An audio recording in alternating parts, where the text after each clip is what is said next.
ঈদ মোবারক। আজকে ডিম মোবারকের দিন ছিল, তো ডিম মোবারক উপলক্ষে আপনাদের সবাই ঈদ মোবারক জানাই। 5 তারিখের পরপর মনে আছে একটা ভিডিও করেছিলাম, শুধু দেখছিলাম যে কিভাবে রাতারাতি মানে 2 সপ্তাহের ভেতরে আওয়ামী লীগকে পুনর্বাসনের জন্য এই দেশের মানুষ শুধু টাকার জন্য কিছু ওদের টাকা পয়সা ফেলে গিয়েছে, এই টাকার ভাগ নেওয়ার জন্য মানে বিএনপির এই গ্রুপ ওই গ্রুপ, জামাতের এই গ্রুপ ওই গ্রুপ, এনসিপির এই গ্রুপ, মানে কোন গ্রুপের আগে কোন গ্রুপ যাই করবে। ধরেন যদি আওয়ামী লীগের সব প্রপার্টি নিয়েও নিতেন, নিয়ে যদি নিজেদের মধ্যে ভাগ করতেন তাও সমস্যা হইতো না। মানে কার আগে কে যাবেন, ওরে শেল্টার ভাই আমি তোমারে দিয়ে দিব, তুমি আমার এটা শেল্টার দাও। তো ওই এলাকায় মনে করেন একই রাজনৈতিক দলের 2 জন নেতা আছে, ওই নেতাকে বলো তুমি আমারে দাও, আমি তোমার শেল্টার দেবো, সে শেল্টার দিচ্ছে। কেন্দ্রীয়ভাবে যদি মনে করেন পলিটিক্যাল দলগুলো সব নিয়ে আনিত তাও কিন্তু এই সমস্যা হইতো না। তো গণিমতের মাল নিয়ে আনিবেন। আওয়ামী লীগ কি জিনিস ওইটা আমার মনে হয়। আসসালামু আলাইকুম প্রিয় দর্শক, দেশ কিংবা দেশের বাইরে যে যেখান থেকে বসে ভিডিওটি দেখছেন সবাইকে অনেক অনেক ধন্যবাদ এবং ভালোবাসা জানাচ্ছি। প্রিয় দর্শক, আমরা সরাসরি চলে যাব ভিডিও স্ক্রিনে, সেখানে আজকের ভিডিওর মূল অংশ দেখে আসবো। ভিডিওটি অত্যন্ত গুরুত্বপূর্ণ হবে, অবশ্যই ধৈর্য সহকারে পুরো ভিডিওটি দেখবেন, তাহলে বিস্তারিত বুঝতে পারবেন। ভিডিও শেষে গুরুত্বপূর্ণ আলোচনা করা হবে। প্রিয় দর্শক, চলুন আমরা সরাসরি ভিডিও স্ক্রিনে চলে যাই, সেখানে আজকের ভিডিওর মূল অংশ দেখে আসি। সে শেল্টার দিচ্ছে। কেন্দ্রীয়ভাবে যদি মনে করেন পলিটিক্যাল দলগুলো সব নিয়ে আনিত তাও কিন্তু এই সমস্যা হইতো না। তো গণিমতের মাল নিয়ে আনিবেন। আওয়ামী লীগ কি জিনিস ওইটা আমার মনে হয় আমার চাইতে যাদের ডাবল বয়স তারাও এখন বুঝতে পারে না, অথবা বুঝতে চায় না, বুঝেন না, বুঝাও না বুঝার ভান করে। আওয়ামী লীগরে কুকুর বুঝেন, কুকুর যেমন রাস্তাঘাটে পয়দা হয় না, ওরা বল না ওদের জন্ম রাজপথে, ওদের মাদেরকে হাজার হাজার কুকুর মিলে লাগায় তারপরে যদি পয়দা করে যেটা ওইটা আওয়ামী লীগ হয়। আওয়ামী লীগরে তবে মানুষের মতো করে আপনি করতে পারবেন না। একটা মেয়ে মানুষ আজকে কোথায় সেই নারীবাদীরা? মেয়েটার যে পরিমাণে গালাগালি করছে, এখানে যে হেনস্থা করলো, বাংলাদেশের নারীবাদীরা আজকে এখন আর কথা বলতে মন চায় না। কোথায় খুশি কবির, সুলতানা রহমান, কি কি সুলতানা যেন, এগুলো কোথায় আপনারা এখন করেন? কেউ কেউ করেন না কেন? দেশের পত্র পত্রিকা কোনো জায়গায় নিজে নারীর এই ধরনের অবমাননামূলক এই অকথ্য ভাষায় গালাগালি তার গায়ে ধাক্কা দিয়ে ফেলে দিয়েছে তাকে। এই কথাগুলি আমরা পরপরই বলেছিলাম যে বাংলাদেশে একটা সময় আসবে সামনে, এইসব পোলাপানগুলো রাস্তাঘাটে যাবে আর মার খাবে, থাপড়ানি খাবে। ভাই আপনার তো কেউ নাই, আপনার এই পলিটিক্যাল দল আছে। ওই যে জামাত দেখেন, জামাত কিন্তু জামাতের নেতাকে তারা ঠিক মতো করে বের করে নিয়ে গিয়েছে। মির্জা ফখরুলকে বলেছিল, জামাতের ওইখান থেকে যারা ছিল তাদের একজন বলল, ফখরুলকে বলেছিল যে ওই তাহের সাহেবের সাথে যাওয়ার জন্য। তাহের সাহেব যখন বের হয়েছে তো সব তাহের তাহের তাহের ভাই এইভাবে সব স্লোগান দিচ্ছে। তো ফখরুলের ভাল লাগে না এটা, সে ওইখান থেকে বের হয়ে গেছে। সে মনে করেছে তার জন্য বিএনপির লোকজন ফুলের মালা টালা নিয়ে দাঁড়িয়ে আছে, তিনি আসবেন না, তিনাকে দিবেন। আর ভাই ফখরুল ভাই, আপনার দলের যে আন্তর্জাতিক বিষয়ক সম্পাদক যিনি লন্ডন থেকে এসেছেন এখানে, সে প্রতিবার এই সময় আসেন, তার কখনো খুব ভালো করে এখানে দেখা যায় না। এবার খুব তিনি উত্তেজনা নিয়ে আছেন। আপনি যখন বের হবেন তখন তিনি তার নেতা কর্মীদের নিয়ে আরেক জায়গায় সরে গিয়েছিলেন। এই পুরো ঘটনাটা একটা প্ল্যানিং গেম হিসাবে আজকে ঘটেছে। এর সাথে জড়িত পররাষ্ট্র মন্ত্রণালয়ের একজন কর্মকর্তা ডক্টর ইউনূসের সাথে এসছেন, হাসান আল জামান রাফি। এটার সাথে জড়িত লন্ডন থেকে যিনি এসেছেন আনোয়ার হোসেন খোকন। আজ থেকে 3 দিন আগে তাদের বৈঠক হয়েছে। সেই বৈঠকে এই যে আজকে যে এদেরকে এনসিপির ছেলেপেলেগুলোকে পেটানো হবে এইভাবে, এটা আরো বড় ধরনেরই করার তাদের প্ল্যান ছিল।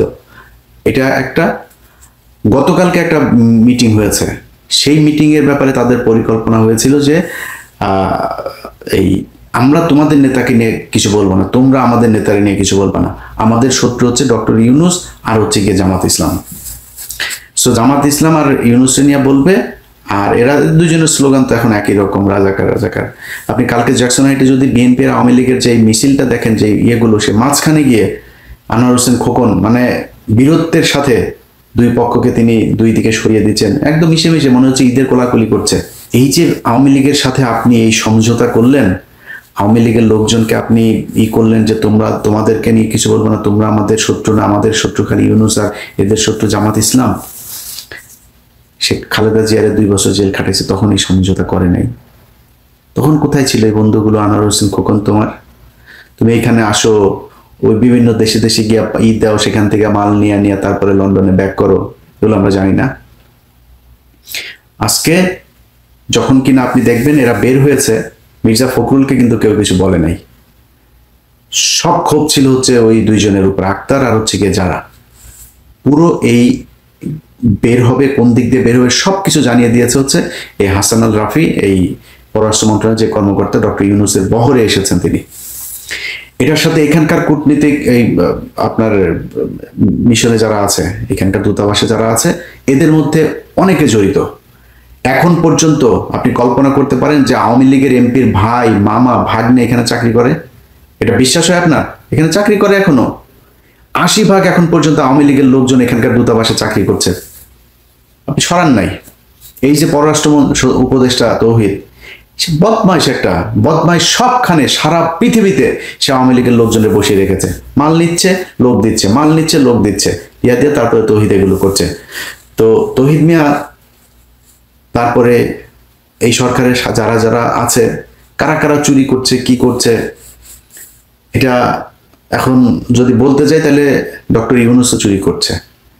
ডক্টর ইউনূসের একটা ভাই, ভাতিজা, এরা বিভিন্নভাবে বিভিন্ন ধরনের সুযোগ সুবিধা নিচ্ছে। ডক্টর ইউনূস, আপনি দুধু খান, কিছুই বুঝেন না, আপনি একটা নিরীহ মানুষ, আহারে কিছু বুঝেন না। এগুলো আমরা চিনি, এগুলো সাদা চামড়ার যেগুলো আছে চোর, সাদা চামড়ার চোরেরা সারা দুনিয়ায় মানুষের সব ধন সম্পদ লুণ্ঠন করে এখন তারা আমাদের নীতি শিখে, আমাদের ম্যানার্স শিখায় তারা। তা আপনি তো ওই চোরেদের কাছ থেকে ধিক্ষা নিয়েছেন, তো আপনি বুঝেন যে চুরি কেমনে ভদ্রভাবে। এই ধরনের চোরেদের কোনো নাই, মানে তার কোনো শত্রু হবে না। চুপচাপ কথা বলার ইয়েতে আপনি বুঝবেন, আপনার কথা বলে আপনাকে সেই করে, সে যা করার সেটা করবে। সব চুরি করছে ডক্টর ইউনূস সাহেব নিজে, যেই কারণে তার আশপাশের যত চোর আছে সব চোরেদেরকে সে শেল্টার দিচ্ছে। আপনি বলেন তো, এই গত 1 বছরে ভারতের সাথে আমাদের কি সমস্যা হয়েছে? ভারত আমাদের চ্যানেল চালাইতে দেয় নাই, আমাদের টেলিভিশন চালাইতে দেয় না। ভারতের চ্যানেল চলছে, ভারতে ইলিশ মাছ পাঠাচ্ছে, ভারতের সাথে বাণিজ্য চলছে, ভারতের ওই করিডোর, তারপরে সবকিছুই তো আছে, কোনো কিছু বাদ আছে না। তার বন্দর এখনো ব্যবহার করছে, আমরা তাদের কাছ থেকে কিছু পাচ্ছি না। তো ইউনূস সরকার কি করেছেন? আদানির কাছ থেকে আরো বেশি হারে বিদ্যুৎ নিচ্ছেন আপনি। আর কি কিছু বাকি আছে নাকি? আর কিছু আছে যেটা ইন্ডিয়ার বিরুদ্ধে আমরা কোনো অ্যাকশনে গিয়েছে, কিছুই করি নাই। এটা হচ্ছে আই ওয়াশ। এগুলো আমরা ভুলে যাব না। এতগুলো মানুষের জীবনের বিনিময়ে বাংলাদেশটা নতুন করে তৈরি করার যে সুযোগ হাতছাড়া হয়েছে, এটার দায় ডক্টর ইউনূস এবং এই এখন যারা আছে তাদের সব কয়টাকে নিতে হবে। আপনাদের কারণে আজকে এই অবস্থা হয়েছে। আমরা গত 1টা বছর ধরে বলছি যে আওয়ামী লীগের বিরুদ্ধে আপনারা জিরো টলারেন্সে যান। কয়েকদিন আগে মাহফুজের উপরে এখানে হামলা হলো, সেই হামলায় ঘুরায় পেঁচায় তারপরে গোলাম মর্তুজা এখানে প্রেস মিনিস্টার করে বানিয়েছে তারে। সে মানে নানান ধরনের তেনা পেঁচায় টাচায় তারপর বোঝানোর চেষ্টা করলো এটাতে আওয়ামী লীগের ওরকম তেমন কোনো দায় নেই, এখানে কিছু উচ্ছৃঙ্খল ছেলে পেলে ছিল, তাদের কারণে এটা হয়ে গিয়েছে। দূতাবাস কোনো ব্যবস্থাই নেয় নাই। দূতাবাস থেকে বরং এখানকার সরকারের এজেন্সিরা যে ব্যবস্থা নিতে চেয়েছে সেটাকে তারা বাধা দিয়েছে, সেটাকে তারা নিরুৎসাহিত করেছে এখানে। এবং সেটার প্রমাণও আছে আমাদের কাছে। দূতাবাস থেকে বলা হয়েছে তাদের কাছে যে আমরা এটা নিয়ে কোনো ঝামেলায় যেতে চাই না। সেটা যদি ব্যবস্থা নেওয়া হইতো ভালো করে, তাহলে আজকে এই হামলা করার সুযোগ পেত না। এই হামলা করা হবে এটা দূতাবাসের, এরাও জানতো, এই কারণে এটা নিয়ে কোনো ঝামেলায় যায়নি। ভাই, আপনার তো কষ্ট নাই, আপনি তো এখানে পেয়েছেন আরামে। আমার দেখেন না যে মন্ত্রী এই ইয়েতে ডক্টর ইউনূস ভাই, আপনারে তো আমরা কাজে লাগাইছি, কাজের লোক টোককে কাজে লাগাই না, আমরা কাজে লাগাইছি। আপনার মতো বালছাল এগুলি বাংলাদেশের জন্য জীবনে কোনোদিন কোনো কাজে আসেন নাই। আপনারা কেন কাজে লাগাইছে জানেন? খালি ওই যে ধর্মীয় গুটি খেলে না আওয়ামী লীগ, এই কারণে এই কয়েক মাস আপনাদের দরকার ছিল। আপনার মতো এরকম এই ভদ্র চোর, ভদ্র সুদখোর আমাদের দরকার নাই ভাই। আপনি এই দেশটারে, এই বিপ্লবটারে ড্যাশ মাইরা তারপরে ছেড়ে দিয়েছেন। আমরা এরকম দেশ চাইনি। এই কয়টা দিন যদি নাকি আপনি মনে করেন যে ন্যূনতম একটা শৃঙ্খলা, মানে কি হয় না যেটা আগে হতো না, আগে হতো যেটা, এমন কিছু আছে যে এটা এখন হচ্ছে না, কোনো কিছু ভালো হয়েছে, ঘুষ, সুদ, কোনো মারামারি, দখল, চাঁদাবাজি সব কিছু হচ্ছে। আপনার মতো এরকম ভালো এক বালের রাষ্ট্রনায়ক দিয়ে আমার লাভটা কি? আপনি কি বাল ফেলাইছেন? আপনি গত এগুলোর ব্যবস্থা আপনার চোখের সামনে চুরি করে আপনি কিছুই বোঝেন না। সব বুড়া মুড়া এগুলো খাটাসগুলো ধরছেন, জীবনে কোনোদিন নামও জানি না। এই দেশের এই 15 বছর তার অবদান কি? আপনি সরানো না তাদেরকে। আপনি এই জন্য এসেছেন এখানে। আপনি যা ডিজার্ভ করেন তার চাইতে শত সহস্র কোটি কোটি গুণ আপনাকে বেশি সম্মান দেওয়া হয়েছে। আপনি আমার ক্ষমতা আছেন দেখে আপনার চ্যাটের ভালো হয়ে গেছেন, আপনার কিছু আপনার তো মিয়া কামলার মতো কামে লাগাইছি আমরা। আপনার এইখানে থাকলে আপনার মতো এরকম একটা সুদখোর যদি থাকে তাহলে ইন্টারন্যাশনালি তারা আমাদের কিছু বলবেন, এই জন্য কামে লাগিয়েছে আপনার। আপনি এই দেশের জন্য জীবনে কোনদিন কিছু করছেন নাকি? আপনি ওইখানকার ঘুরেন খালি সারা দুনিয়ায়, গার্লফ্রেন্ড আর মদ নিয়ে ঘুরেন, দেশের কোনো কাজ করছেন? আপনি জীবনে কোনোদিন আজ পর্যন্ত কাজ করেছেন? কোনো কিছু করেন নাই। এখন সুযোগ পেয়েছেন, লুটপাট করে খাচ্ছেন। আপনার ওই যে ভাতিজা ভুতিজা যা আছে সব চিনিত রে ভাই। হ্যাঁ, আপনার এক অপূর্ব চোদনে থাকতে পারে না মানুষ, এর কাছ থেকে নেয় ওর কাছ থেকে নেয়, এখন বিশাল বড় এক নেতা হয়ে গেছে। তো আওয়ামী লীগের লোকজনের সাথে ঘুরে ঘুরে এখানে এই যে বিশ্বজিৎ টিশ্বজিৎ এগুলির সাথে ধান্দাবাজি করে, ব্যাংক থেকে আইনে এখানে এনে তারপরে টাকা করে এই স্পন্সর করে। মেরিওটে করেছে কয়েক লক্ষ ডলার খরচ করে, তারপরে এখানে প্রোগ্রাম করেছে। কোনো মানুষজন নাই, খালি বাংলাদেশের বিভিন্ন ব্যাংক থেকে টাকা এনেছে। ধান্দাবাজি সবই হচ্ছে। এই দেশের কি উপকার হয়েছে? একটা সাধারণ মানুষের কি উপকার হয়েছে? যেই ছেলেগুলো মারা গিয়েছে তাদের তালিকা এখন পর্যন্ত করতে পারে না এই সুদখোর ইউনূস। আপনারা এই বিপ্লবে আপনি যে ক্ষতিটা করলেন, এটার সুযোগ আপনার হাতে ছিল। বাংলাদেশের মানুষ আপনাকে একদম ব্ল্যাঙ্ক চেক দিয়ে দিয়েছিল, ব্ল্যাঙ্ক সাপোর্ট দিয়েছিল। যা মনে চায় করেন ডক্টর ইউনূস। আপনি চুরি, আপনার কিছু লোকজনের চুরির সুযোগ দেওয়া ছাড়া আপনি কোনো কিছু করেন নাই। এই জন্য এতগুলো মানুষ মারা যায়নি। আমরা, আমার পরিবার বাড়িতে থাকতে পারি নাই। ওই ওই জেলার পুলিশ সুপার, ওই জেলার পুলিশ সুপার, অমুক বাহিনী হাজিরা দিতে দিতে শেষ, কেউ চাকরিও করতে পারে নাই। খোঁজ নিয়েছেন আমার পরিবারের লোকজনের সরকারি চাকরি গিয়েছে, সে চাকরি ফেরত পেয়েছে কিনা খোঁজ নিয়েছেন? এখন পর্যন্ত জেনেছেন? মামলা পর্যন্ত সরান নাই। আপনাদেরকে ছেড়ে দিব মনে করছেন, এইসব জেদ মনের ভিতরে চুপচাপ বসে আছে, অনেক সহনশীলতা দেখাচ্ছে। কারণ অনেকগুলো সমস্যা, হাসিনা না থাকাতে অনেকগুলো সমস্যা মাথা থেকে সরে গিয়েছে, যেই কারণে হজম করছে খুব ঠান্ডাভাবে। এটা খুব বেশি দিন হজম করব না। এখন তো তাও আসেন ক্ষমতায়, তারপরে একটু কম বলি, ক্ষমতাটা যাইতে দেন, কুষ্টি উদ্ধার করে ছেড়ে দিব আপনাদের। আপনারা কি মনে করছেন তোরা যারা চুরি করছিস সেখানে বসে, তোদের দেশ ঠিক করে দেওয়া যাইতে হবে। এই 3 মাস যা সময় আছে না, এই 3 মাসের মধ্যে আওয়ামী লীগের সবকিছু একদম জিরো টলারেন্সে গিয়ে এদের সব কটারে ধরবি, এদের বিরুদ্ধে ব্যবস্থা নিবি।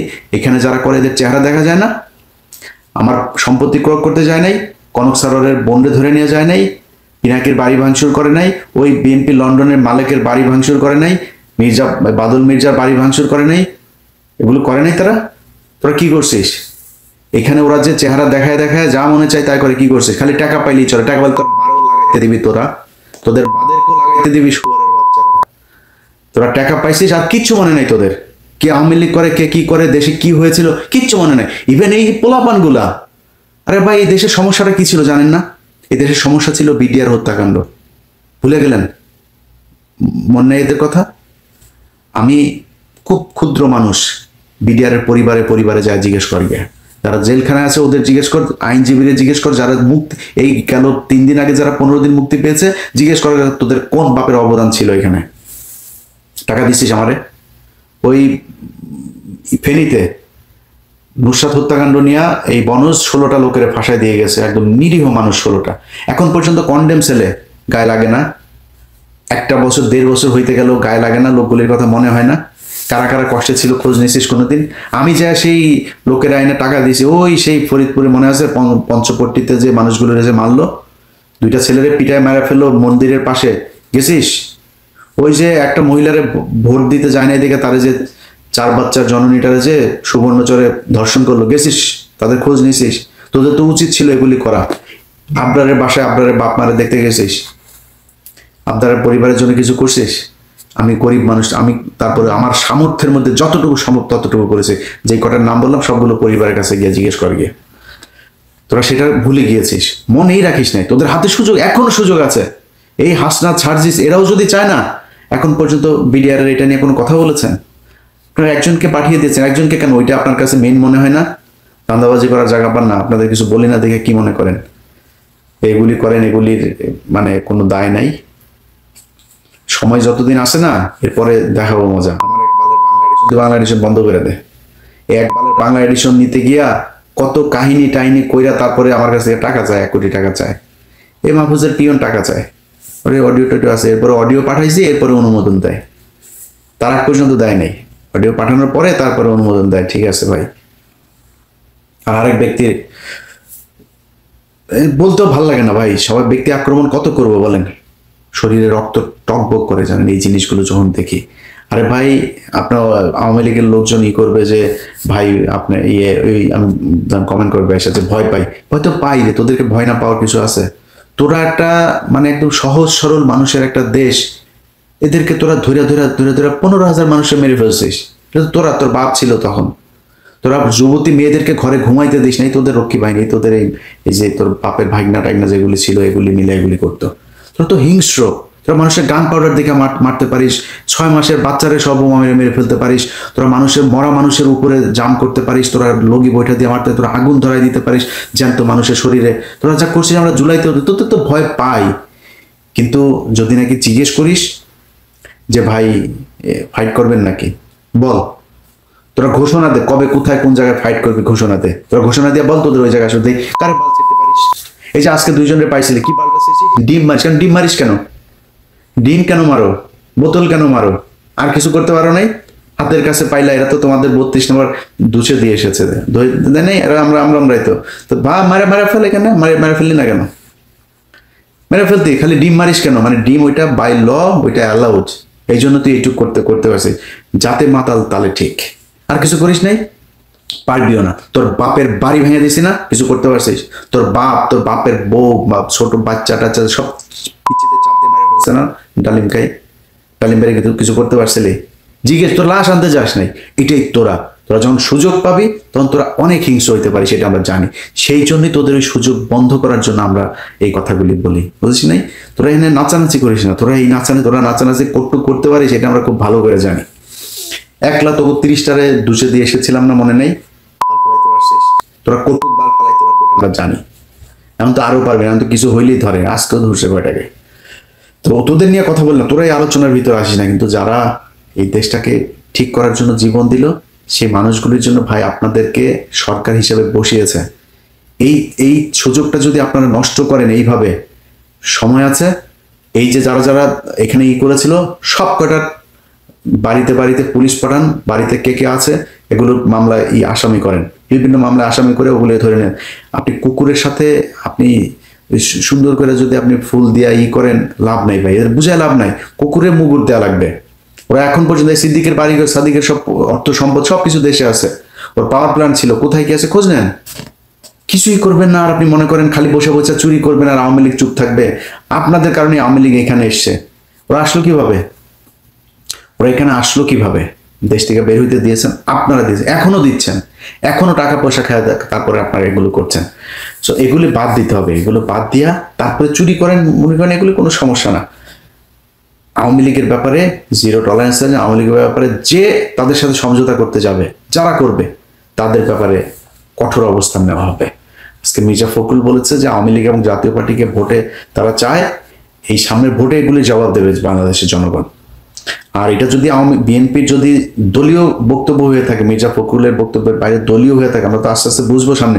বিএনপিকে খুব ভালোভাবে সাবধান করে দেই, যদি নাকি আওয়ামী লীগকে ফেরানোর চেষ্টা করেন, ভারতের পক্ষে কথা বলেন, সেই ভারত পাকিস্তান সেই নেগেটিভ আবার যদি নিয়ে আসতে চেষ্টা করেন, তাহলে কিন্তু একদম সরাসরি আপনাদের অপোজিট জায়গায় কিন্তু অবস্থান করবো। আমি আগে থেকে বলে রাখি ভাই, আমি এখনো বলি, আমি চাই আপনারা করেন, ক্ষমতায় আসেন। আমি এখনো চাই এখানে ভোট দেওয়ার যদি ব্যবস্থা হয়, আমি ধানের শেষে ভোট দেবো, একদম দেখায় ভোট দেবো, ধানের শেষে ভোট দিলাম, এটা দেখায় দিব। কিন্তু যদি নাকি ভাই আবার ফের ইন্ডিয়ান আমি কে তুমি কে বাঙালি টাঙ্গালি এইসব নিয়ে যদি নাকি কথা বলতে আসেন না, তাহলে কিন্তু নির্বাচনের সময় কিন্তু খবর আছে, একদম সরাসরি আপনার বিরুদ্ধে কাজ করা হবে এবং রেজাল্ট কি হবে সেটা ডাকসুতে বুঝেছেন, সামনে বোঝানো হবে। সো খুব সাবধান। সরকারের যারা আছেন, সরকার থেকে যাওয়ার পরে কিন্তু সবকটার কিন্তু এক এক করে ধরা হবে। সো সরকারের থাকা অবস্থায় এই যে যা ড্যামেজ করেছেন, ড্যামেজ পূরণ করে দিয়ে আসতে হবে। আওয়ামী লীগের হত্যা মামলার আসামিরা ঘুরে বেড়াচ্ছে, চোখের সামনে জুবাইয়ের সময় টিভিতে অফিস করে, কমলদের সময় টিভিতে অফিস করে, এগুলো আমাদের সাথে একদম সরাসরি গালে জুতা মারার মতো। এগুলো দেখলে আমাদের খারাপ লাগে। এটার সাথে যারা যে অবস্থানে আছেন, সময় টিভির মালিক পক্ষ হোক, যার জায়গা থেকে কিছু করেন নাই, আপনাদেরকে যেখানে যখন যেভাবে পাওয়া হবে সেভাবে কিন্তু একটা করে দেওয়া হবে। অতএব এখনো সময় আছে। আওয়ামী লীগের ব্যাপারে ঐক্যবদ্ধ হন। আপনি আজকে ক্ষমতায় আসবেন, কালকে বিরোধী দলে যান, আবার ক্ষমতা আসবেন, আবার বিরোধী দলে থাকবেন, কোনো সমস্যা হবে না, গুম খুনের শিকার হইতে হবে না। সো আওয়ামী লীগ এবং ইন্ডিয়ার ব্যাপারে পরিষ্কার অবস্থানে থাকতে হবে। দেশের সবার ঐক্যবদ্ধ হইতে হবে। যারা আজকে এখানে আহত হয়েছেন তাদের প্রতি সহমর্মিতা জানাই। আক্তার যারা সহ সবাইকে অনুরোধ থাকবে, যে কদিন এখানে আছেন সাবধানে থাকবেন এবং পরিস্থিতি যখন যেখানে যাবেন আমাদেরকে জানাবেন। অবশ্য আপনারা তো নিজেরাই অনেক কিছু আপনাদের বুঝে লাভ নাই, যেন গান মঞ্চে যায় বুঝে যান, মার খেলে খারাপ লাগে তাই বললাম আর কি। আমরা এখানে থাকি ভাই, এই জায়গায় এদের বহু বালচাল দেখে আসছি আমরা, আমাদের কাছে এগুলি করতে আসেন। আপনারা 2 দিনের জন্য আসেন, আপনারা মারে এই মারে, খবর দেন নাই তো, জানানো তো নাই। আপনি যেখানে আসতেছেন বলছেন নাকি আমাদের তো সুযোগ ছিল। আর আমি ফোন দিলে তো 200-400 মানুষ তো 1 ঘন্টার ভিতরে এখানে এসে হাজির হবে, বলেন নাই তো। নিজেই চাকরবাল আব্দুল্লাহ ওই যে দেশে যেগুলি করেন ওগুলি করেন, ওরে ছাড়ান, ওই থানায় গিয়ে ওরে ছাড়াই দেন। এগুলো করলে এরকমই হবে। আমি ঠিক 5 তারিখের পর কথাগুলো বলেছিলাম, রাস্তাঘাটে পেটুনি খাবেন। বাংলাদেশে যারা যেখানে আছেন সবাইকে বলি যে breaking news, please wake up with this breaking news. সেটা হলো যে আওয়ামী সন্ত্রাসীদের একটা উইকেট পড়েছে আজকে। সেটা হলো যে নিউ ইয়র্কে আপনারা জানেন যে বেপরোয়া আওয়ামী লীগ বর্তমানে রীতিমতো এতটা হতাশা এবং মানসিক বেকারাগ্রস্ত অবস্থায় আওয়ামী লীগ আছে যে আপনারা কল্পনা করতে পারবেন না। তাদের আচরণ সুষ্ঠু এবং সুস্থ কোনো মানুষের বলে মনে হচ্ছে না। এবং যে পরিণতির কারণে বাংলাদেশ থেকে বিতরণ হয়েছে, আওয়ামী লীগ নিশ্চিহ্ন হয়েছে, 32 নম্বরের মতো হাউসও থাকতে পারে নাই, সেই একই পথেই হাঁটছে আওয়ামী লীগ বিদেশেও। অবস্থা দৃষ্টিতে তাই মনে হচ্ছে। ইনশাল্লাহ আপনাদেরকে আমি বলেছিলাম অপেক্ষা করুন, ধৈর্য ধরুন।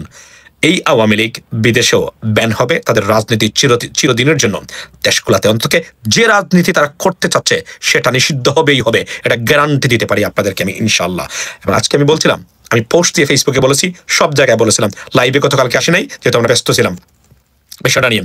আপনাদেরকে আজকে জানাই যে একটু আগে একটা আওয়ামী সন্ত্রাসী গ্রেপ্তার হয়েছে, যে আপনার এই লাঞ্ছিত করেছে আপনার আক্তারকে, এনসিপির আক্তার এবং তাসনিম জারা।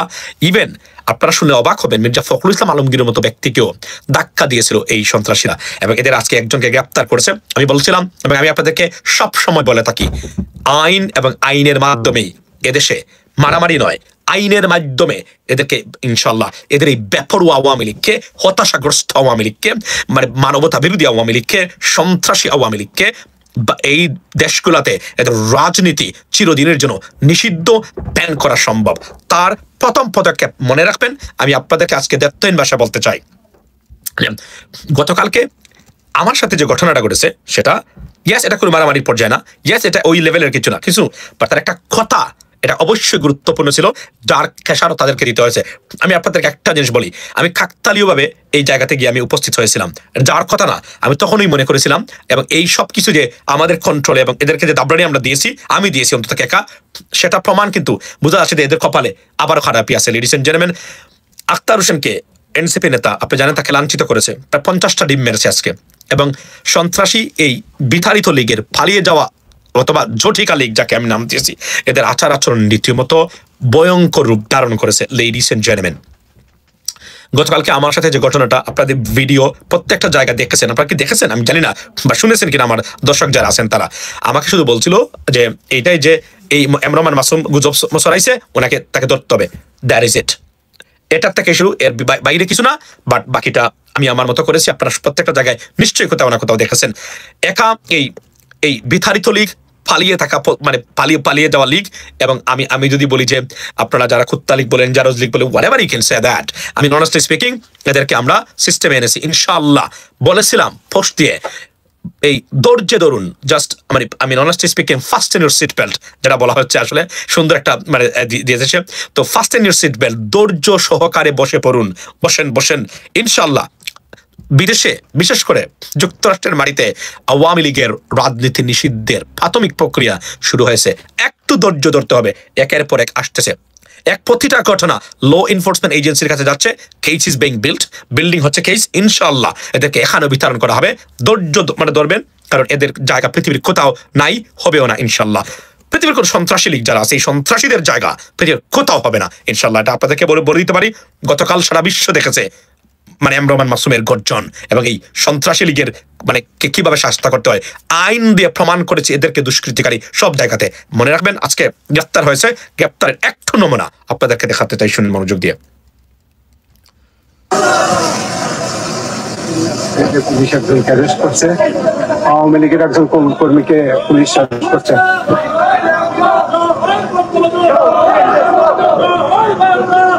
এই যে তার নাম হচ্ছে ডিম মিজান, বাড়ি সিলেটের।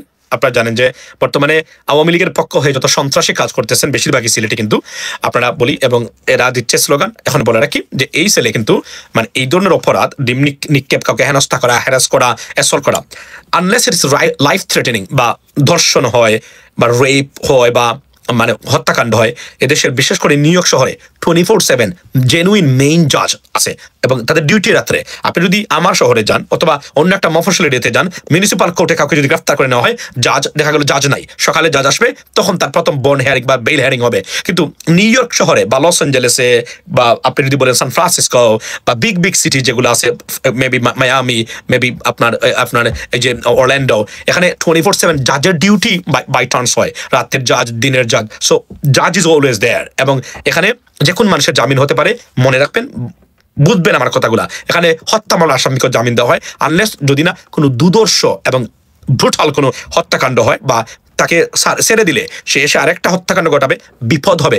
এটা না হলে যদি নর্মাল মানুষ হয়, মনে করে যে সে যে কোনো একটা ঘটনা জড়িত, কিন্তু হিজ আপনার একজন ভালো লোক, এই ধরনের ব্যাপার ছাড়া তারা সাধারণত তারা জামিন দিয়ে থাকেন, এই ধরনের ঘটনার জামিন দিয়ে থাকেন। আর যদি খারাপ হয় কখনোই জামিন পাবেন না। তো এখানে যে কোন ব্যক্তি, আমি আপনাদেরকে বলি 2 ঘন্টা 3 ঘন্টা ডিপেন্ডস আপন তার আগে কয়টা কেস আছে, কয়টা আসামি আছে, বা জাজ ফ্রি কিনা, তার স্কেজুয়াল আছে কিনা, না পরবর্তী জাজের জন্য অপেক্ষা করবে, এটার বাহিরে যে কোন ব্যক্তি কিন্তু মানে বেল পেতে পারে এবং বেল পায়। That is what it is, ladies and gentleman. So আজকে এই যে বঙ্গবল্টুর এই যে মানে সৈনিক গ্রেফতার হয়েছে, মনে রাখবেন মানে আপনার কনসুলেটে হামলার ঘটনা, এই যে আজকের ঘটনা, গতকালকের মানে আমার যে ঘটনা, প্রত্যেকটা ঘটনা প্রতিদিন এটা রিপোর্ট হচ্ছে এবং কেস বিল্ডিং হচ্ছে এদের বিরুদ্ধে।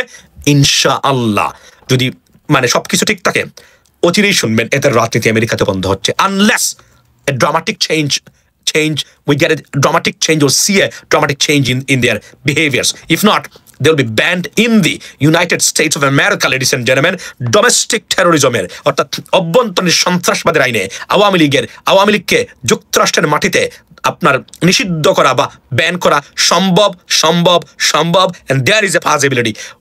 All we have to do, we have to build the case, and put forward before the Attorney General অথবা আপনার মানে জাজ আছে তাদের উপরে, এবং এটাই চলছে। আওয়ামী লীগ এই থেকে বেরিয়ে আসতে পারবে কিনা, মনে রাখবেন সন্ত্রাস নৈরাজ্য এবং এই ব্যাপারটা আওয়ামী লীগের ক্যারেক্টারিস্টিক্সের সাথে মিশে গেছে। সুতরাং যে সন্ত্রাসের কারণে এরা আপনার এই কি বলে এটাকে বাংলাদেশ থেকে নিশ্চিহ্ন হলো, বিতরণ হলো, তাদের শেষ বর্ষা 32 নম্বরটা আছে সেটাও মানে ব্যঙ্গে গুড়িয়ে দিল বাংলাদেশের মানুষ।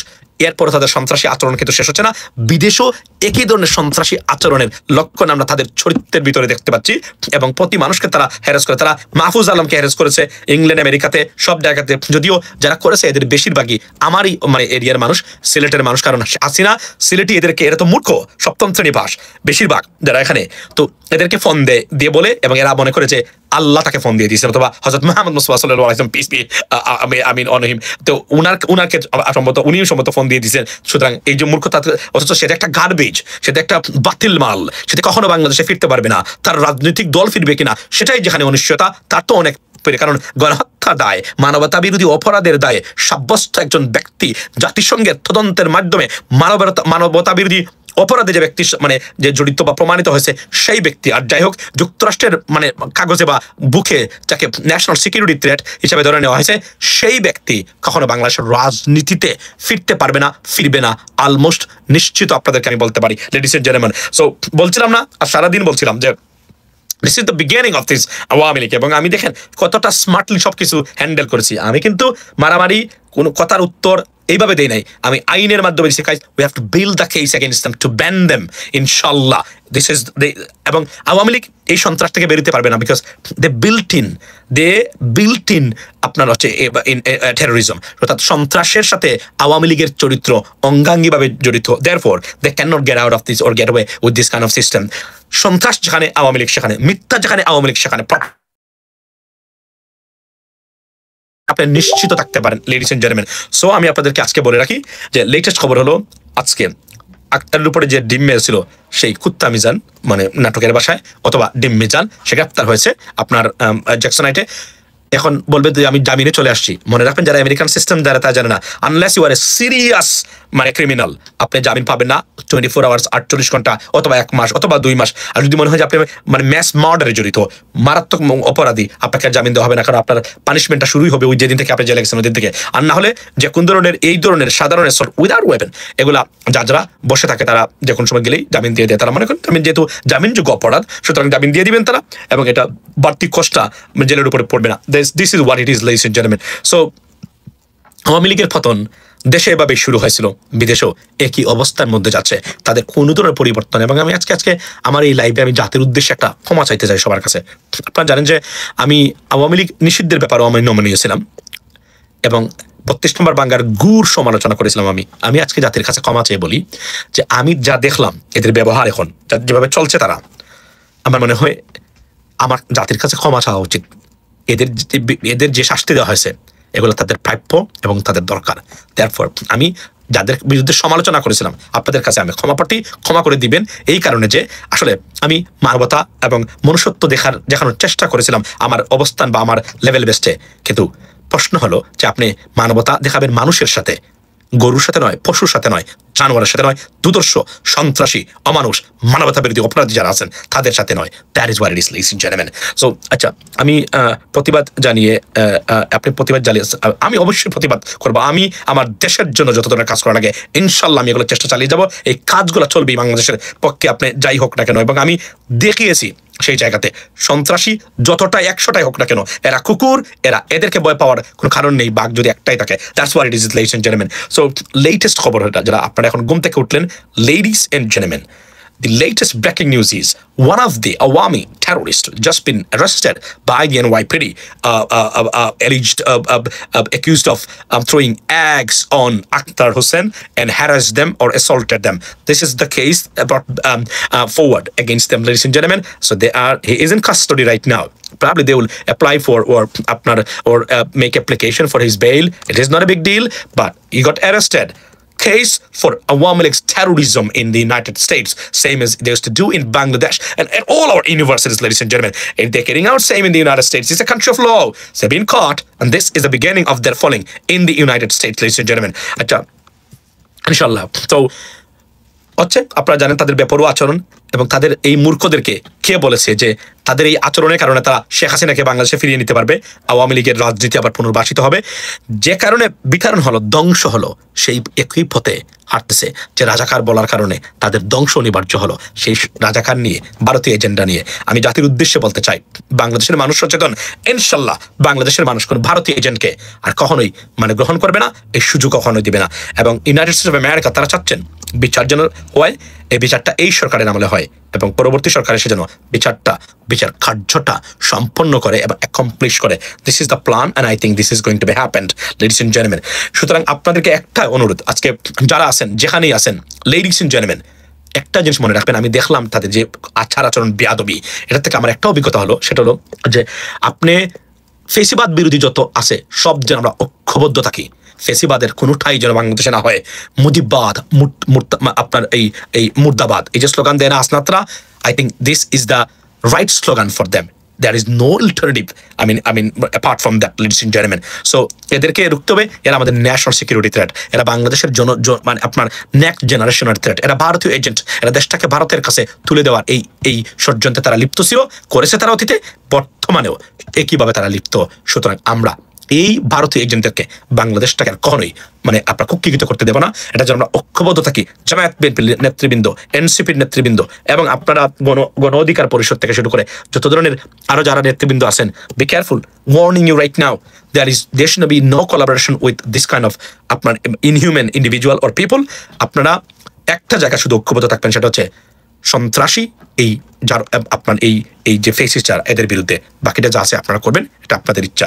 আপনারা নিজেরা আপনার মারামারি করবেন কি না করবেন সেটা আপনাদের বিষয়। তবে এই ফেসিজমের বিরুদ্ধে যেন আপনারা রুখে দাঁড়ান, ঐক্যবদ্ধ থাকেন প্রতিটা মানুষ, top to bottom, ladies and gentleman. এটা আপনার জন্য হলো আপনার ভবিষ্যৎ প্রজন্মকে সেফ, সাউন্ড, নিরাপদ এবং প্রকৃত অর্থেই বাংলাদেশের মালিকানা বজায় রাখতে এর কোনো বিকল্প নাই বলে অন্ততপক্ষে আমি মনে করি। And this should be happen, ladies and gentleman. So দু একজনের কমেন্ট পড়ি, আমি দেখতে পাচ্ছি এখানে আওয়ামী লীগ, জাউরুল লীগ বা আপনার কুত্তা লীগ বা আপনারা উইথ রেসপেক্ট কুত্তা লীগ অথবা মানে পালিয়ে থাকা লীগ অথবা ঝটিকা লীগ, আপনারা যারা এখানে আসেন, welcome to this life. I know your pain, but you got sucked. You will never be your Sheikh Hasina will never go to Bangladesh, cannot go to Bangladesh, and it is over for her. She is a garbage right now.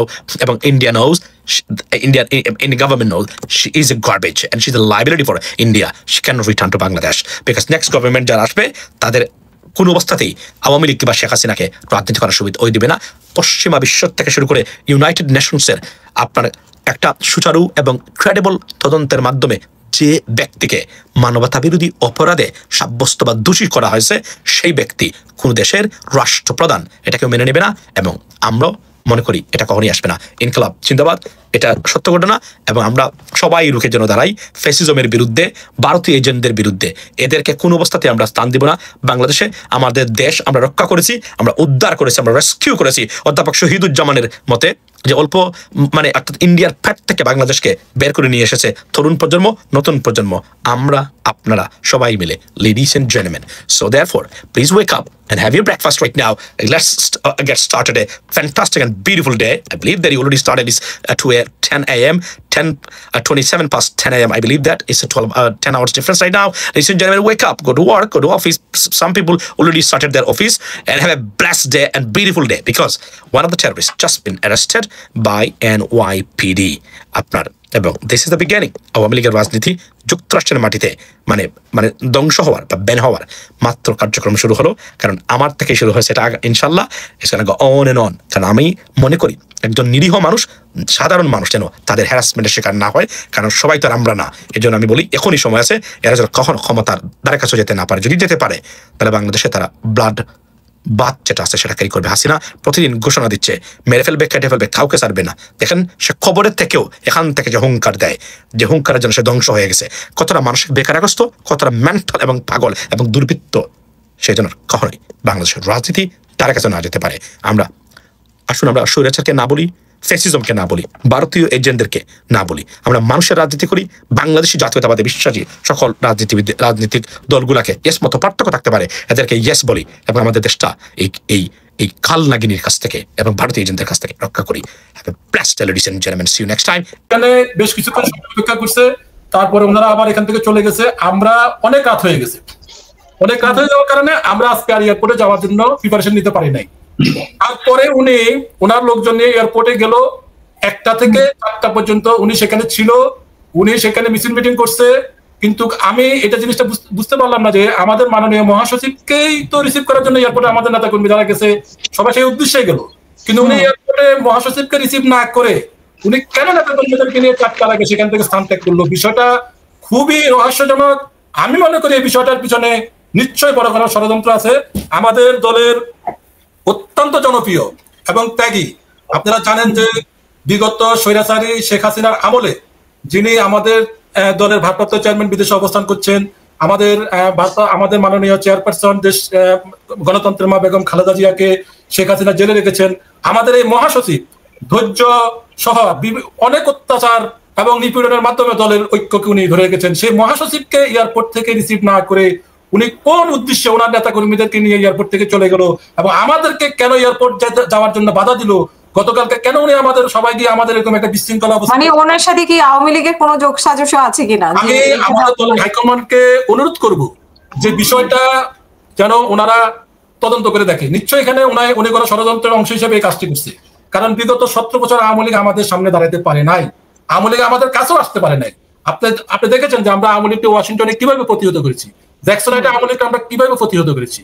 তো বিষয়টা খুবই রহস্যজনক এবং দুঃখজনক যে আমাদের পার্টির এত ত্যাগী, আমাদের এত প্রিয় মহাসচিব, হ্যাঁ, ওনাকে রিসিভ না করে উনি তো নেতা কর্মীদেরকে বলছে যে উনি মহাসচিবের আগমন উপলক্ষে এখানে আসছে, তাহলে উনি কেন মহাসচিবকে রিসিভ করে নাই?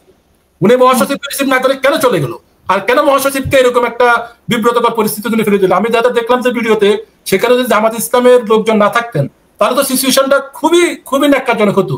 মানে আক্তারের সাথে যেরকম হয়েছে ফখরুল ইসলাম আলমগীরের সাথেও সেরকম হওয়ার সম্ভাবনা ছিল। আমাদের সাথে তো ধরেন আওয়ামী লীগ কখনো পারে নাই, বাট এটা তো পুরো বিএনপি, মানে পুরো বিএনপির জন্য লজ্জাকর, শুধু বিএনপি না, এটা একটা ষড়যন্ত্র। এবং এই ষড়যন্ত্রের সাথে আমি নির্দ্বিধায় বলতে পারি যে উনি এই ষড়যন্ত্রের সাথে জড়িত। কারণ কি উদ্দেশ্যে উনি সেখান থেকে নেতা কর্মীদেরকে মহাসচিবকে রিসিভ না করে, উনি তো আপনার লন্ডনে থাকে, উনি জানে যে ইন্টারন্যাশনাল এয়ারপোর্ট গুলোতে আপনি যে কোনো লোককে রিসিভ করার জন্য যাওয়া কোনো ব্যাপার না। ওনার জন্য এয়ারপোর্টের ভিতরে আমাদের 50-60 জন লোক আড়াই ঘন্টা দাঁড়াই ছিল না, দাঁড়াই ছিল তো। ওইখান থেকে উনি কেন চলে আসলো? এবং আমাদের পারমিশন ছিল, আমাদের মাকসুদুল হক চৌধুরী গতকাল রাতের 1টার সময় আমাকে কনফার্ম করেছে পারমিশন ছিল।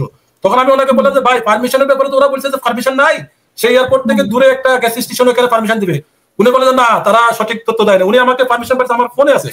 কিন্তু দুঃখজনক যে উনি আমাদেরকেও সেখানে যাওয়ার জন্য বাধা দিচ্ছে। উনি বলে যে যুক্তরাষ্ট্র বিএনপির ব্যানার নিয়ে যাওয়া যাবে না, যার কারণে আমাদের ওই সিদ্ধান্ত নিতে রাত্রে 12টা বেজে গেছে। সে কারণে আমরা যুক্তরাষ্ট্র বিএনপির নেতা কর্মীরা সেখানে যেতে পারি না। আমরা যদি যাইতাম তাহলে অবশ্যই এই ধরনের ঘটনা ঘটতো না। আর যারা গেছে তারা ওনার নেতৃত্বে গেছে এবং উনি তাদেরকে আবার এখান থেকে নিয়ে আসছে। বিষয়টা আমি মনে করি খুবই দুঃখজনক, ন্যাক্কারজনক। আমি এই ধরনের ঘটনার তীব্র নিন্দা জানাচ্ছি এবং এই দায় দায়িত্ব জনাব আনোয়ার হোসেন খোকনকেই নিতে হবে এবং দলকে এটা উচ্চ পর্যায়ে তদন্ত করতে হবে। অসংখ্য ধন্যবাদ আপনাকে। আমি মাকসুদ চৌধুরী আপনার কাছে আসবো, তার আগে ডক্টর শিব্বির আহমেদ আপনার কাছে একটু শুনতে চাই যে জামাতকে অবশ্যই ধন্যবাদ, যুক্তরাষ্ট্র জামাতকে অবশ্যই ধন্যবাদ দেওয়া উচিত যে ওনারা যেভাবে ফখরুল ইসলাম আলমগীরকে সেভ করে এনেছেন, সেই জন্য অবশ্যই ধন্যবাদ পাওয়ার যোগ্য। কিন্তু আপনার কাছে কি মনে হয় কেন এই ধরনের একটা সিচুয়েশন হলো, খারাপ সিচুয়েশন হলো? কিভাবে আওয়ামী লীগ সেখানে এভাবে জায়গা করে নিতে পারলো? জি, ধন্যবাদ আপা আপনাকে আরেকবার আমাকে ইনভাইট করার জন্য এবং আমার সহ আলোচকদেরকেও ধন্যবাদ করার জন্য। আমি জিনিসটাকে একটু ভিন্ন জায়গা থেকে দেখতে চাই, রাজনৈতিক জায়গা থেকে না দেখে। দেখেন, বিভিন্ন দেশে কিন্তু রাজনৈতিক নেতারা যখন এখানে কোনো প্রোগ্রামে আসে বা ইউএন জেনারেল অ্যাসেম্বলিতে আসে, এ ধরনের ঘটনা কিন্তু টুকিটাকি ঘটে যে একটা গ্রুপ প্রতিবাদ করছে, হয়তো বিক্ষুব্ধ কোনো গ্রুপ বা বিরোধী গ্রুপ। এই প্রতিবাদের কালচার কিন্তু কিন্তু কমন। সো এটা সবাই জানে যে ধরনের প্রতিবাদ হবে, মানুষজন যে হোটেলের অন্য পাশে প্রতিবাদ করবে, এই পাশ দিয়ে নেতা হেঁটে যাবে, এটা কিন্তু অসুবিধার কিছু না।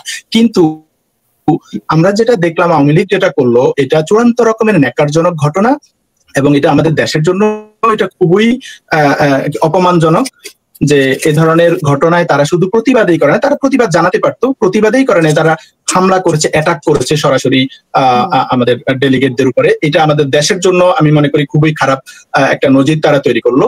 এই ঘটনা দিয়ে বোঝা যায় যে আওয়ামী লীগের যে চরিত্র, সন্ত্রাসী চরিত্র, এটা আসলে কোনো পরিবর্তন হয় নাই। জুলাইয়ের মধ্য দিয়ে তাদের যে নিজেদেরকে রিইভ্যালুয়েট করার একটা সুযোগ আসছিল, তারা সেটা কাজে লাগায় নাই। তার মানে আওয়ামী লীগের যে সন্ত্রাসী চরিত্র, এর মধ্যে কোনো পরিবর্তন হয় নাই। এটা আমরা জুলাইয়েও দেখেছি, এখানেও আবার দেখলাম। এবং আপনি খেয়াল করবেন যে তারা যখন গালাগালি করছিল, রাজাকার বলে, জুলাই সন্ত্রাসী বলে, টেরোরিস্ট বলে, এ ধরনের শব্দ চয়ন করে মির্জা ফখরুল ইসলাম আরো অনেক আজে বাজে অনেক গালি দিয়েছে এখানে ডেলিগেট যারা ছিল এবং সর্বশেষ তো হামলা করলো। তো আমি মনে করি এখানে প্রথম ব্যর্থতা হচ্ছে এখানে আমাদের যে এমবাসি, যেহেতু এরা বাংলাদেশের প্রধান উপদেষ্টার সাথে ডেলিগেট এবং তাদের প্রটোকল মেনটেন করা, নিরাপত্তা এনশিওর করার দায়িত্ব ছিল এমবাসি সেটা করতে ব্যর্থ হয়েছে। আমি মনে করি চূড়ান্ত রকমের ব্যর্থ হয়েছে।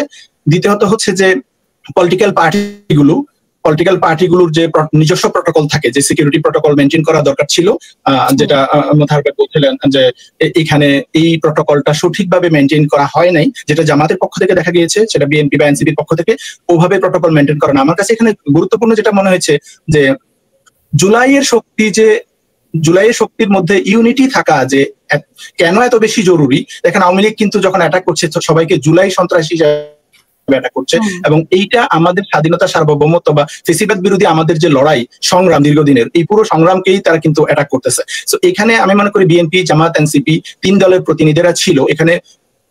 সরকারি ব্যবস্থাপনার মানে প্রটোকলের পাশাপাশি এই 3 দলের সাথে একটা লিয়াজো করা, কোয়ালিশন করা, কোঅর্ডিনেশন করা দরকার ছিল, যেটা আমি মনে করি সরকারের পক্ষ থেকে বা এমবাসির পক্ষ থেকে করা দরকার ছিল। যেমন আমি যদি প্রথমে, আপনিও বলছেন যে এম্বাসির, আমরা দেখি যে প্রথম মানে সমস্ত নিরাপত্তা কিন্তু এম্বাসি গুলোই নিয়ে থাকে, তারপরে সেখানে অন্য পার্টিগুলো।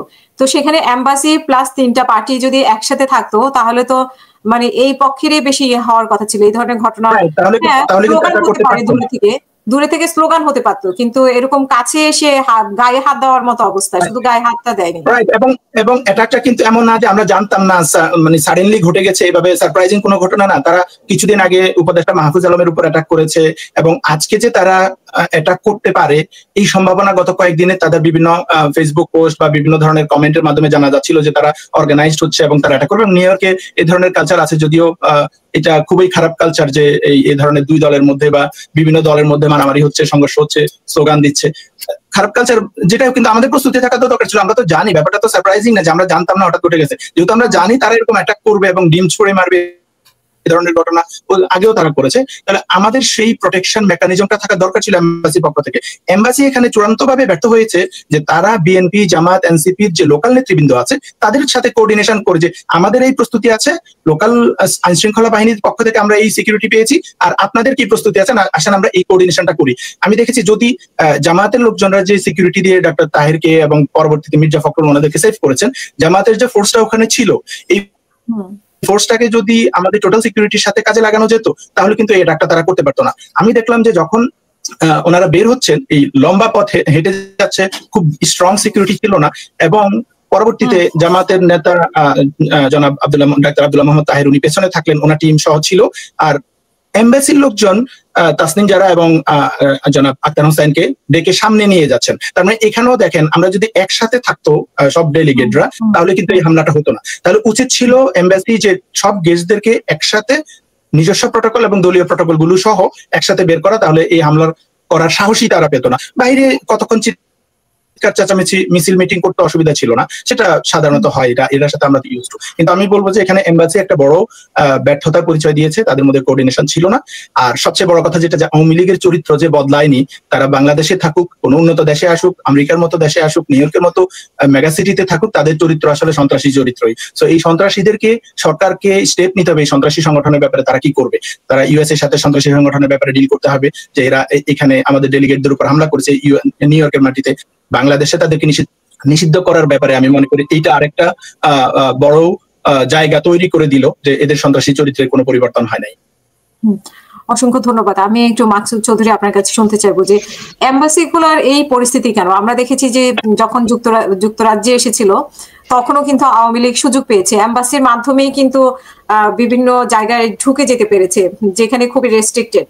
তো এবং যুক্তরাষ্ট্রেও আমরা একই অবস্থা দেখলাম যে আজকে শুধুমাত্র এমবাসির, মানে প্রথমত আমি বলবো যে এমবাসির ব্যর্থতা, যেহেতু তাদের প্রটোকলটা তাদের মেইন দরকার, আর দলীয় নেতাকর্মীরা ও পরের বিষয়। কিন্তু কেন এমবাসি গুলা ব্যর্থ হচ্ছে, বা এখন যুক্তরাষ্ট্রে যারা আছেন সবাই তো পরিবর্তন হয়েছে, কিন্তু এদের সাথে আসলে আওয়ামী লীগের কোনো লিয়াজও আছে কিনা, মানে এরাই সুযোগ করে দিচ্ছে কিনা, আপনার কাছে কি মনে হয়? জি, ধন্যবাদ আপা আপনাকে এবং আমার সহ আলোচক যারা আছেন, আমি সবাইকে। ক্যামেরাটা যদি একটু সোজা করে নিতেন প্লিজ, বাঁকা হয়ে গেছে। এখন ঠিক আছে? না মানে ও আচ্ছা, আপনি ঘুরায় নেন। এখন ঠিক আছে? আচ্ছা, আমি ওই যে ইয়েতে দিছিলাম, গ্লাসটা সরাই দেন, ওই যে আপনার মনে সামনে গ্লাসটা অন করা। এখন ঠিক আছে? এখন ঠিক আছে, হ্যাঁ। ওকে, বিসমিল্লাহির রহমানির রহিম। আপনাকে ধন্যবাদ আমাকে আপনার এই টক শোতে সুযোগ দেওয়ার জন্য, এবং আমার যারা সহ আলোচক আছেন তাদেরকে শুভেচ্ছা এবং ধন্যবাদ জানাচ্ছি জাতীয়তাবাদী স্বেচ্ছাসেবক দলের কেন্দ্রীয় সংসদের পক্ষ থেকে। ঘটনার সাথে ধরতে গেলে আমি শুরু থেকেই ছিলাম এয়ারপোর্টে। আমি দুপুর 1টা থেকে আমরা অলমোস্ট 4টা পর্যন্ত আমরা ছিলাম।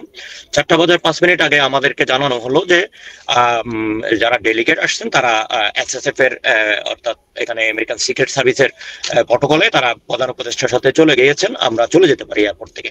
আমি জানি না এই মেসেজ কিভাবে আমরা প্রায় 3 থেকে 400 নেতা কর্মী আমরা বিক্ষোভ করেছি 1টা থেকে একদম 4টা পর্যন্ত, অলমোস্ট 4:45 পর্যন্ত। 5 মিনিট আগেই আমরা এই ঘটনা ঘটার 5 মিনিট আগে আমরা এয়ারপোর্ট, আমরা মনে হয় তখন আমরা পার্কিং লটেই ছিলাম হয়তো, আমি অন দ্য ওয়েতে, তখন আমাকে একজন ফোন করে যে এই ঘটনা ঘটছে। তখন আমি সাথে সাথে আমাদের যারা সিনিয়র নেতৃবৃন্দ ছিল তাদের সাথে যোগাযোগ করলাম, শুনলাম যে হ্যাঁ ঘটনা সত্য। মূল কথা হচ্ছে এখানে যেটা সাব্বির ভাই যেটা বলেছেন আমি ওনার সাথে একমত।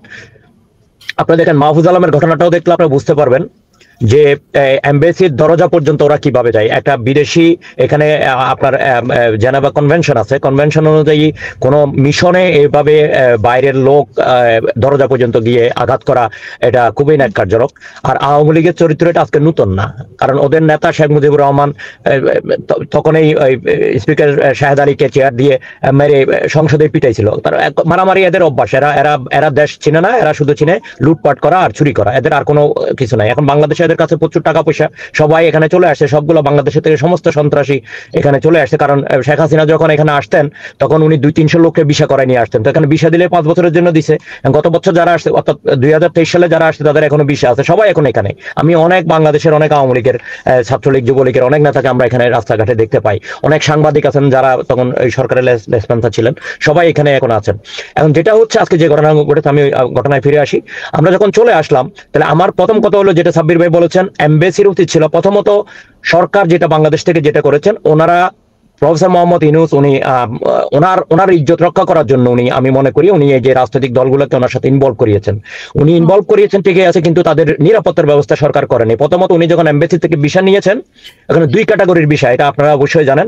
একটা হচ্ছে ওনারা পেয়েছেন রাষ্ট্রীয় প্রটোকলের অর্থাৎ রাষ্ট্রীয় অতিথি হিসেবে ভিসা, আর আমাদের মাননীয় মহাসচিব এবং এনসিপি নেতৃবৃন্দ, জামাতের নেতৃবৃন্দ তারা পেয়েছেন আপনার ভিজিট ভিসা, যেটা আমি ইন্টারনাল এজেন্সির মাধ্যমে খবরটা জানলাম।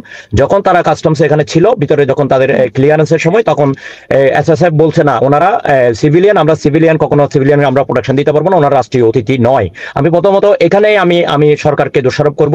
সরকার ওনাদেরকে যদিও বলছেন উনি প্রফেসর মোহাম্মদ ইউনূসের সাথে তারা আসছেন, কিন্তু তারা সাধারণ জনগণ হিসেবে কেন ভিজিট বিষয় কেন আমেরিকায় আসছেন? তারা সরকারের উচিত ছিল তাদেরকে রাষ্ট্রীয় প্রটোকল শুরু থেকে শেষ পর্যন্ত দিয়ে তাদেরকে আমেরিকা আনা, তাহলে আজকে তারা হয়তো এখানকার সিক্রেট সার্ভিসের প্রোটেকশন তারা পাইতো।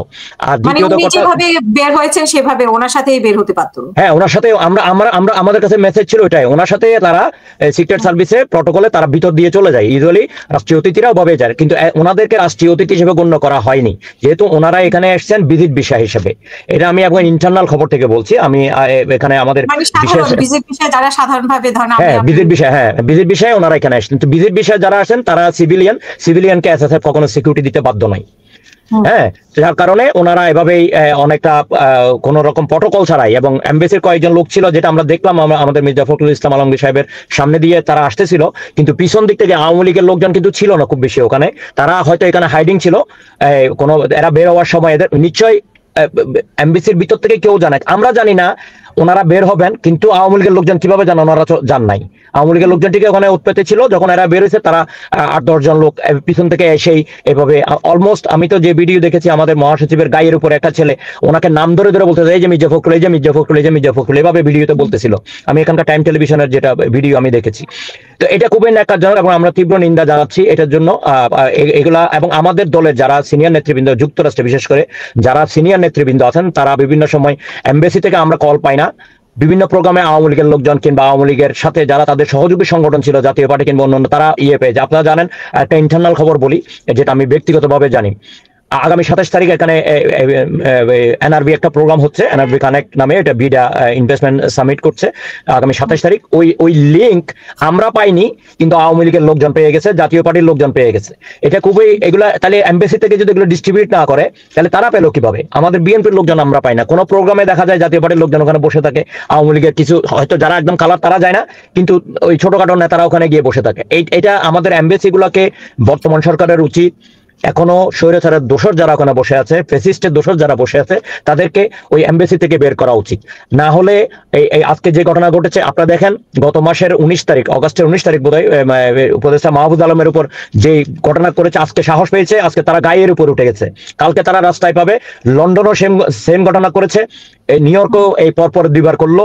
তাহলে তারা দেখা যাবে আগামী শুক্রবার আমাদের যে প্রোগ্রাম আছে ওখানে আরো বেশি অ্যাগ্রেসিভ হয়ে যাবে। তো এখানে এমবেসির উচিত স্থানীয় প্রশাসনের সাথে যৌথভাবে কাজ করে কিভাবে এগুলো স্টপ করা যায়, যারা সন্ত্রাসী তাদেরকে কিভাবে আইনের আওতায় আনা যায়।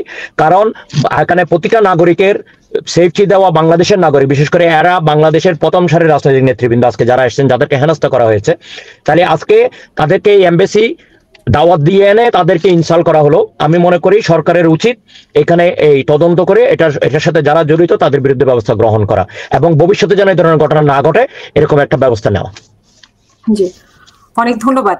আমি মোতার হোসেন আপনার কাছে আরো যেটা জানতে চাই যে এই যে এম্বাসি গুলো ব্যর্থতার কারণে মাহফুজ আলমের উপরে এরকম ঘটনা ঘটেছে, এবং আমরা জানি যে বাইরের দেশে যুক্তরাজ্য এরকম হয়, মানে আওয়ামী লীগের সময়ও হয়েছে, বিএনপি সময়ও হয়েছে, মানে সরকারের বিপক্ষে যারা থাকে তারা এরকম করে, কিন্তু সামনে গিয়ে গায়ে পড়ে করার মতো অবস্থা থাকে না। আজকে যদি বাহিরের দেশ না হতো তাহলে হয়তো বা গায়ে হাত দেওয়ার মতো অবস্থাও তাদের হয়ে যেত, শুধু গায়ে হাত দেওয়াটা বাকি রেখেছে, বাকি সবই করেছে। তো মির্জা ফখরুল ইসলামের মতো একজন সিনিয়র নেতাকে মানে এইভাবে পড়া, তো সেইখানে এম্বাসির ব্যাপারে আপনারা কি মানে আপনাদের পক্ষ থেকে কোনো ব্যবস্থা নেওয়া হয়েছে কিনা বা কোনো কথা আপনারা উঠিয়েছেন কিনা? আমি যতটুকু জানি যে নিউ ইয়র্ক কনসুলেট জেনারেল ওনারা আপনার এই 27 তারিখের প্রোগ্রাম এবং মাননীয় প্রধান উপদেষ্টা যে আসছেন এগুলো নিয়ে ওনারা অনেক ব্যস্ত। আজকে আমি একটা কারণে কনসুলেটে কল দিয়েছি, উনি আমাকে বললো যে ওনাদের সিনিয়র লেভেলের সব কর্মকর্তা ম্যানহাটেনে আছেন এবং ওনারা ওই মাননীয় প্রধান উপদেষ্টা আসবেন এই ব্যাপারে খুবই বিজি। কিন্তু কনসুলেটের তো অবশ্যই এখানে একটা দায়ভার আছে। কিন্তু আমি এটা বলতে চাই, দেখেন বিগত 17 বছর আওয়ামী লীগ যে প্রশাসনটা সাজাইছে সেটা তো আপনি সহজে আপনি ইয়ে করতে পারবেন না, আপনি পরিবর্তন করতে পারবেন না, এটা সময় লাগবে। তো কনসুলেটর চেঞ্জ হয়েছে, কিন্তু আমি আরেকটা ইনফরমেশন আপনাকে দিই, আমরা যেহেতু এখানে আপনার বড় দল, আমাদের বিগত দিনে এখানে বড় দলের দায়িত্ব ছিল। আপনার আমাদের এখানে যুক্তরাষ্ট্র বিএনপির সকল পর্যায়ের নেতা কর্মী আমরা সেই দায়িত্বগুলো সঠিকভাবে পালন করছি। কিন্তু গতকালকে রাত্রে কিংবা গতকালকে যিনি এখানে আসছেন যে আনোয়ার হোসেন খোকন, তিনি কনসুলেটে আমরা জানি, আমাদের কাছে তো খোঁজখবর আসে, উনি কনসুলেটে গিয়ে আমাদের এখানে সিনিয়র 3 জন নেতাকে সাথে নিয়ে উনি কনসুলেট জেনারেলের সাথে মিটিং করছে। তাহলে উনি কনসুলেট জেনারেলের সাথে কি নিয়ে মিটিং করছে? ওনার তো আমাদের দলের মহাসচিবের নিরাপত্তা কিংবা আমাদের যে মাননীয় ভারপ্রাপ্ত চেয়ারম্যানের পররাষ্ট্র বিষয়ক উপদেষ্টা জনাব হুমায়ুন কবির আসবে সেই ব্যাপারে তো ওনার কথা বলা উচিত ছিল, যে ওনারা কোন গেট দিয়ে বের হবে, কোন টার্মিনালে বের হবে, কখন বের হবে। কি এটা নিশ্চয়ই আগে থেকে জানা ছিল? ওনাদের ভিসা যাই হোক না কেন সেটা তো মানে আমার প্রশ্ন শুনি কেন আসছে? উনি তো উনি এখানে দায়িত্বপ্রাপ্ত, উনি ওনাদেরকে স্বাগত জানাবে, ওনাদের এই যুক্তরাষ্ট্রে আসা সংক্রান্ত আমাদের সবাই উনি সমন্বয় করবে, কিন্তু সেই কাজটা তো উনি ব্যর্থ হয়েছে। উনি তো কালকে এম্বাসিতে মিটিং করছে, তাহলে উনি কি মিটিং করছে? উনি মিটিং করতেছে যে ওইখানে কে যাবে, ওনার কত লোক ঢুকাবে। এখন তো ধরেন 5 আগস্টের পরে অনেক নতুন নতুন লোক আসতেছে, এগুলো সব ওনার লোক হয়ে গেছে, পুরান লোক উনি এখানে রাখতে চায় না। তো উনি ওইগুলো নিয়ে ব্যস্ত ছিল, কার নাম কাটবে, কাকে কি করবে।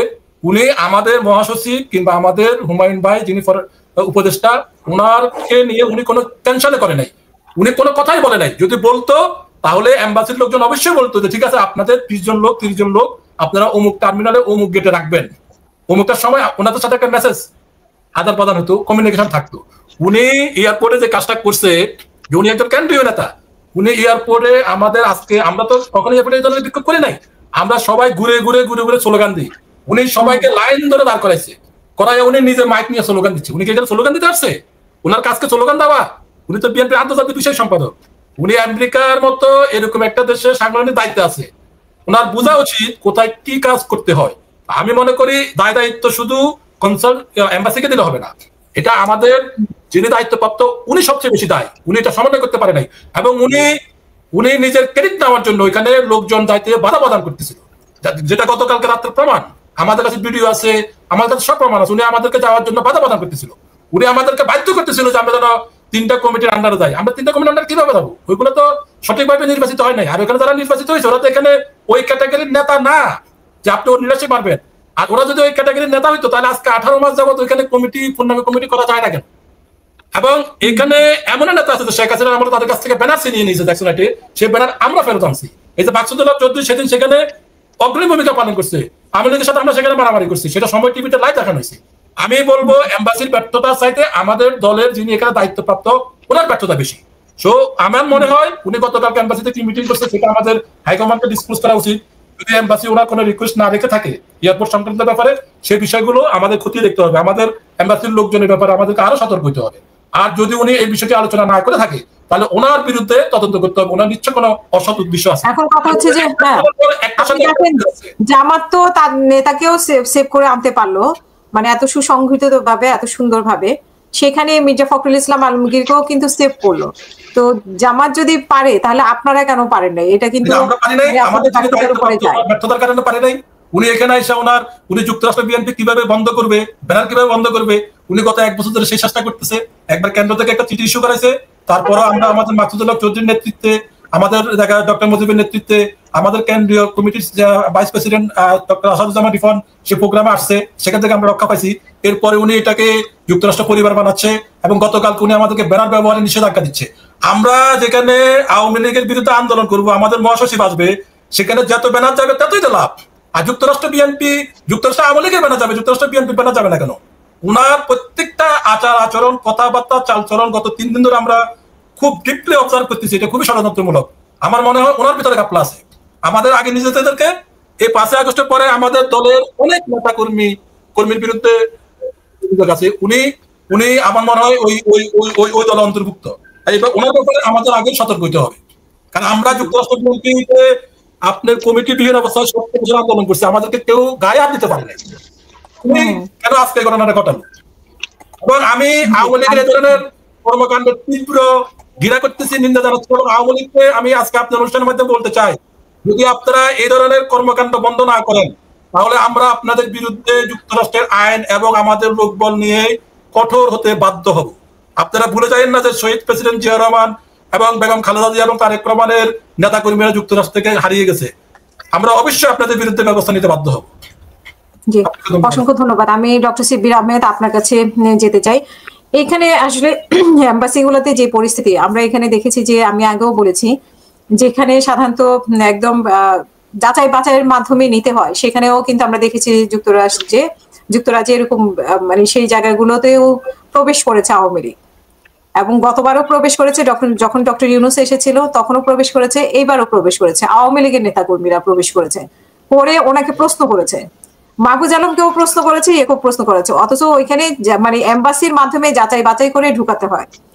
তো আপনার কাছে কি মনে হয়, এইভাবে যদি এম্বাসিতে আওয়ামী লীগের লোকজন ঢুকে বসে থাকে, তাহলে তো সব জায়গায় এরকম কেউই নিরাপদ না। তো সেখানে আপনার পরামর্শ কি থাকবে? আর সরকারের প্রতি এবং এম্বাসির প্রতি? খুবই গুরুত্বপূর্ণ কথা বলেছেন, যে এখানে আমরা সবাই মোটামুটি আলাপ করছি যে এম্বাসির দায়িত্বে অবহেলা ছিল, শিথিলতা ছিল, নিঃসন্দেহে এম্বাসি কোঅর্ডিনেট করে নাই।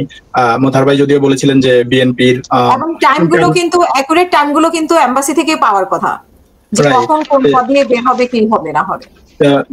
মোতাহার ভাই যেটা বলছিলেন যে বিএনপির ইন্টারনাল কিছু হয়তো অসুবিধা আছে, রুটিং আছে, সেটা বিভিন্ন দলের মধ্যে এরকম থাকে, সেটা থাকতে পারে, কিন্তু এমবাসির জায়গা থেকে যেটা করা দরকার ছিল, যেমন মাকসুদ ভাই যেটা বলছেন যে এই প্রধান উপদেষ্টার সাথে রাজনৈতিক নেতৃবৃন্দ যারা আসছেন, তারা যে ডিপ্লোম্যাটিক ভিসায় আসছেন না, তারা যে ভিজিট ভিসা আসছেন, এটা নিশ্চয়ই এমবাসি জানে যে তারা হচ্ছে এখানকার রাষ্ট্রীয় প্রটোকল পাবে না বা এখানকার সিকিউরিটি আমরা দিতে পারবো না সেভাবে। তাহলে তাদের জন্য আমাদের অন্য এডিশনাল সিকিউরিটি এনশিওর করা দরকার ছিল। তাহলে এইটা ডেফিনেটলি যে এমবাসিতে যারা আছেন তাদের শিথিলতার দায়িত্বে অবহেলা হয়েছে এবং তাদেরকে এটার জন্য দায় নিতে হবে এবং তাদেরকে জবাবদিহিতার আওতায়। আমি এখানে একটা কথা বলে রাখি, তাদের যে নরমাল ভিসা, এটা তো এমবাসি জানার কথা, এটা তো আওয়ামী লীগের লোকজন জানার কথা না। অবশ্যই তার মানে হচ্ছে আওয়ামী লীগের লোকদের এমবাসিতে কানেকশন আছে। সো এমবাসিতে আমাদেরকে এই ধরনের আওয়ামী লীগের ভূত বসে আছে কিনা এটার ব্যাপারে সরকারকে দেখতে হবে। ইভেন যদি তারা আওয়ামী লীগ নাও হয়, তারা যে রাষ্ট্রীয় অতিথিদেরকে সিকিউরিটি দিতে ব্যর্থ হয়েছে, শিথিলতা দেখিয়েছে, এই ব্যর্থতার জন্য তাদেরকে অবশ্যই জবাবদিহিতার আওতায় নিয়ে আসতে হবে। তাদেরকে এই জায়গায় ছাড় দেওয়া যাবে না। প্রথমত তাদেরকে এই জবাবদিহিতার আওতায় নিয়ে আসতে হবে আমি মনে করি। আর দ্বিতীয়ত হচ্ছে যেটা আমি আগে বলছিলাম যে জুলাইয়ের যে পক্ষগুলো অর্থাৎ ফেসিবাদ বিরোধী যত রাজনৈতিক শক্তিগুলো আছে, তাদের মধ্যে যে ইউনিটিটা কেন এত বেশি দরকার, এটা আরেকবার আমাদেরকে চোখে আঙুল দিয়ে দেখিয়ে দিল এই ঘটনাটা। যদি আজকে বিএনপি, জামাত, এনসিপি সহ এমবাসির সাথে কোঅর্ডিনেট করতো তাহলে কিন্তু এই সিচুয়েশন হতো না। আর আমি আরেকটা জিনিস এখানে অ্যাড করতে চাই যে এই আক্তার হোসেন ইভেন তাকে অ্যাটাক করার পরেও পরবর্তীতে গিয়ে আক্তার হোসেন স্লোগান দিয়েছে ইনকালাব জিন্দাবাদ, এবং তার যে এনথুজিয়াজম সে দেখিয়েছে, ডেডিকেশন দেখিয়েছে যে আমি ভীত না, আমরা জুলাইয়ের শক্তি, আমাদের যে স্ট্রেংথ, জনগণের যে পাওয়ার আমাদের সাথে আছে, এইটা একটা বড় জিনিস। যে কেউ হয়তো মনে করতে পারে যে আমি ভয় পাইয়ে দিলাম, তাকে ঘরে ঢুকিয়ে দিলাম, ব্যাপারটা এরকম না। আক্তার হোসেন এখানে তার সাহসিকতাটা দেখিয়েছে এবং আমি মনে করি এটাই জুলাইয়ের স্পিরিট, যে আমাদের উপর যত হামলা করবা, অ্যাটাক করবা, আমাদের অপমান করার চেষ্টা করবা, গালাগালি করবা, আমরা আবার ঘুরে দাঁড়াবো, আমরা এমন না যে তোমাদের ভয়ে আমরা পালিয়ে যাবো। সরকারকে যেটা করতে হবে যে এখানে মাহফুজ আলমের ঘটনার বিচার হয়েছে কিনা এখন পর্যন্ত আমরা জানি না। এমবাসি থেকে বলেছিল যে পুলিশের সাথে কমিউনিকেশন হচ্ছে এবং কাউকে অ্যারেস্ট করেছে বলেও শুনেছি, আনঅফিসিয়ালি জানি না। কিন্তু এইটার ব্যাপারে এমবাসির আরো স্পষ্ট বক্তব্য আসা দরকার যে কাদেরকে অ্যারেস্ট করেছে। এখানে তো সুস্পষ্ট ভিডিও আছে কারা এমবাসির হাই কমিশনে গেল, তখন হামলা করলো, এখানে আজকে কারা স্লোগান দিল, ডিম ছুঁড়ে মেললো, এই ঘটনাগুলোর সুস্পষ্ট ভিডিও আছে। এগুলো থেকে বিচার কাজে যেতে হবে। যদি বিচার না হয় তাহলে এই ঘটনা বারবার ঘটতে থাকবে। একবার মাহফুজ আলমের সাথে হবে, একবার আক্তারের সাথে হবে, তাসনিম জারার সাথে হবে, অন্যবার হয়তো প্রধান উপদেষ্টার সাথে হতে পারে। তো আমাদেরকে এই জায়গায় স্ট্রিক্ট থাকতে হবে যে যারাই এগুলো করেছে প্রয়োজনে এখানকার লোকাল ইউএস আইনেও এদেরকে এখানে তো অবশ্যই এখানকার শৃঙ্খলা বাহিনীর মাধ্যমে এদের বিচারের আওতায় এদেরকে নিয়ে আসতে হবে। ইভেন বাংলাদেশও প্রয়োজনে এদেরকে এই যে রাষ্ট্রীয় অতিথিদের উপর অ্যাটাক, এটা কিন্তু রাষ্ট্রের বিরুদ্ধে অ্যাটাক। তো এই জায়গা থেকে আমি মনে করি বিচারের আওতায় আনতে হবে, বাংলাদেশ গভর্নমেন্টকেও ইনিশিয়েটিভ নিতে হবে, এখানকার লোকাল এম্বাসি লোকাল আইন শৃঙ্খলা বাহিনীর সাথে এটার ব্যাপারে স্ট্রিক্ট আয়োজন করতে হবে। টু বি অনেস্ট, মানে নিউ ইয়র্কে যে ধরনের ঘটনাগুলো হয় রাজনৈতিক দলগুলোর মধ্যে, এটা আমাদের জন্য খুবই লজ্জাজনক যে কোনো একজন অতিথি আসলে, সেটা যেই হোক, প্রতিবাদ জানানো পর্যন্ত ওকে, কিন্তু এই যে দুই পক্ষের মধ্যে মামলা শুরু হচ্ছে বা আওয়ামী লীগ বিএনপি মুখোমুখি হয়ে যাচ্ছে, মারামারি হচ্ছে, কখনো আওয়ামী লীগের দুই গ্রুপ, কখনো হয়তো বিএনপির দুই গ্রুপ, এই জিনিসগুলো মানে রাষ্ট্র হিসাবে, দেশ হিসাবে, জাতি হিসেবে আমাদের জন্য কলঙ্কের, লজ্জাজনক যে বাংলাদেশিরা নিউ ইয়র্কে পর্যন্ত এসে এখানে মারামারি করতেছে, নিজেদের দেশের অতিথি আসছে তাদের উপর তারা হামলা করতেছে, এক গ্রুপ কোনো একটা মিটিং করতেছে সেখানে আরেক গ্রুপ গিয়ে হামলা করতেছে।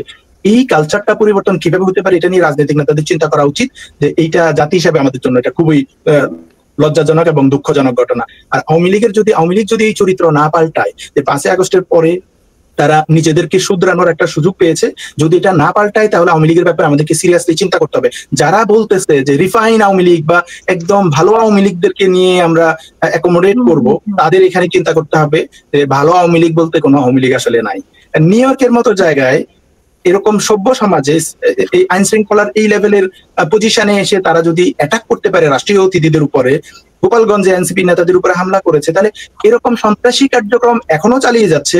এই ধরনের দলে ভালো মানুষ খোঁজা এটা হাস্যকর একটা ব্যাপার। আমার মনে হয় এই ছাত্রলীগকে যেভাবে নিষিদ্ধ করা হয়েছে, আওয়ামী লীগকে কার্যক্রম সাময়িকভাবে স্থগিত করেছে, আমার মনে হয় এগুলোর বাইরে গিয়ে আমাদেরকে স্ট্রিক্ট হইতে হবে যে এরকম একটা সন্ত্রাসী দল, এটা কোনো রাজনৈতিক দল না, এটা একটা সন্ত্রাসী দল, এরকম সন্ত্রাসীদের ব্যাপারে সেভাবে ট্রিট করতে হবে।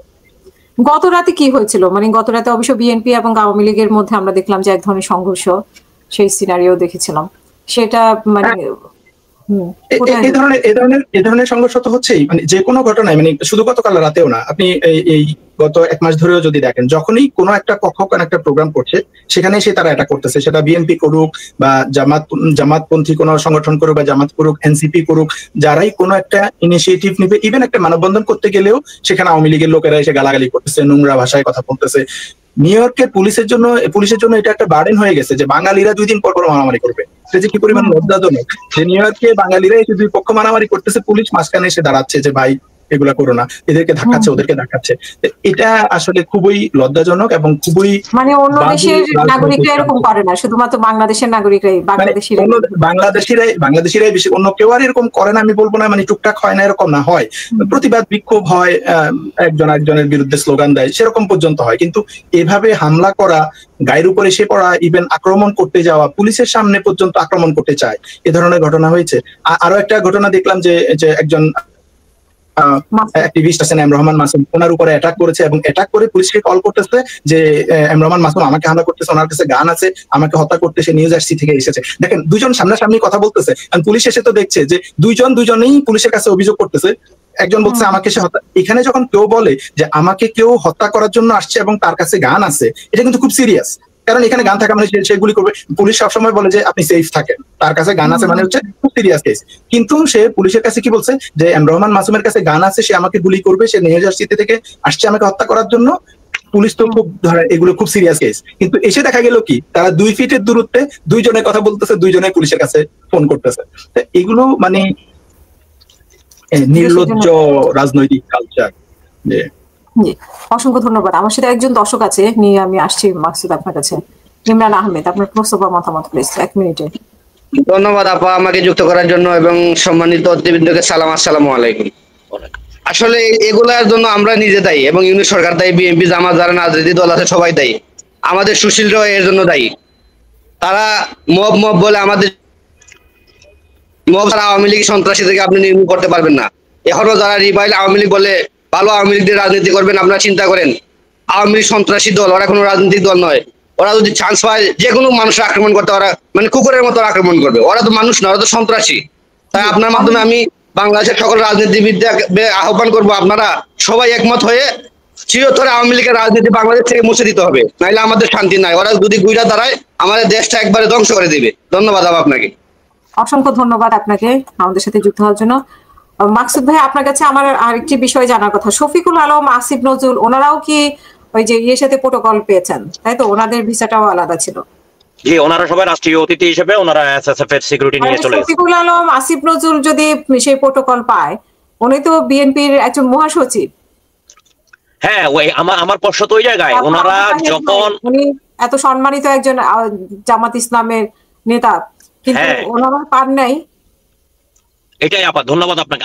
আমি সেটাই আমার প্রশ্নটা ওই জায়গায়, এই যে 3টি রাজনৈতিক দলের শীর্ষস্থানীয় 6 জন নেতৃবৃন্দ এখানে এসেছেন ওনার সাথে, হ্যাঁ 6 জন নেতৃবৃন্দ এখানে এসেছেন, কিন্তু এমবেসি কিংবা বাংলাদেশ সরকার যখন ওনারা বাংলাদেশ থেকে আসছেন, ওনারা তো ওনারা ব্যক্তিগত কোনো সফরে এখানে আসেননি, ওনারা এসেছেন রাষ্ট্রীয় সফরে রাষ্ট্রের প্রধানের সাথে।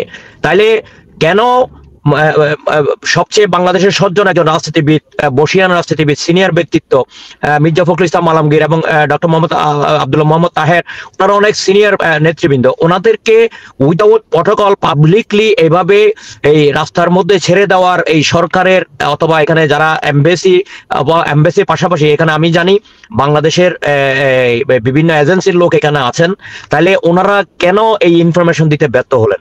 আর আমি আরেকটা জিনিস আপনার সাথে এখানে শেয়ার করতে চাই, আমার কাছে একটা মেসেজ আছে, আমি জানি না কতটুকু সত্য মিথ্যা, আমাদের এখানকার কিছু সিনিয়র নেতৃবৃন্দকে নাকি বিশেষ এজেন্সি থেকে মেসেজ দেওয়া হয়েছিল যে ওনারা 4:05 দিকে বের হবেন, কিন্তু আমাদের ওই নেতৃবৃন্দ কর্মীদেরকে ইনফর্ম করে নাই। কর্মীদেরকে বলছে তোমরা চলে যাও।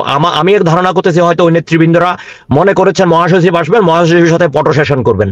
আমাদের এই ফটো সেশনের রাজনীতির জন্য আসলে আমরা আমাদের কোনো ইয়েতে যেতে পারছি না, আমাদের লক্ষ্যে পৌঁছতে পারছি না। আমি এখানে একটা জিনিস অ্যাড করব, আজকে বাংলাদেশে দেখেন জুলাইয়ের যে শক্তি, ফ্যাসিস্ট বিরোধী যে ঐক্যবদ্ধ শক্তি আজকে বিভিন্নভাবে, সেটা আমি জানি না, এটা আমাদের কিছু ইউটিউবার এবং বাংলাদেশের কিছু লোক, এবং আমি মনে করি এখানে হয়তো অন্য কোনো বিদেশি কোনো এজেন্সি এর ভিতরে ঢুকে আজকে আমাদের ভিতরেই একটা দ্বিধা বিভক্তি সৃষ্টি করে দিয়েছেন।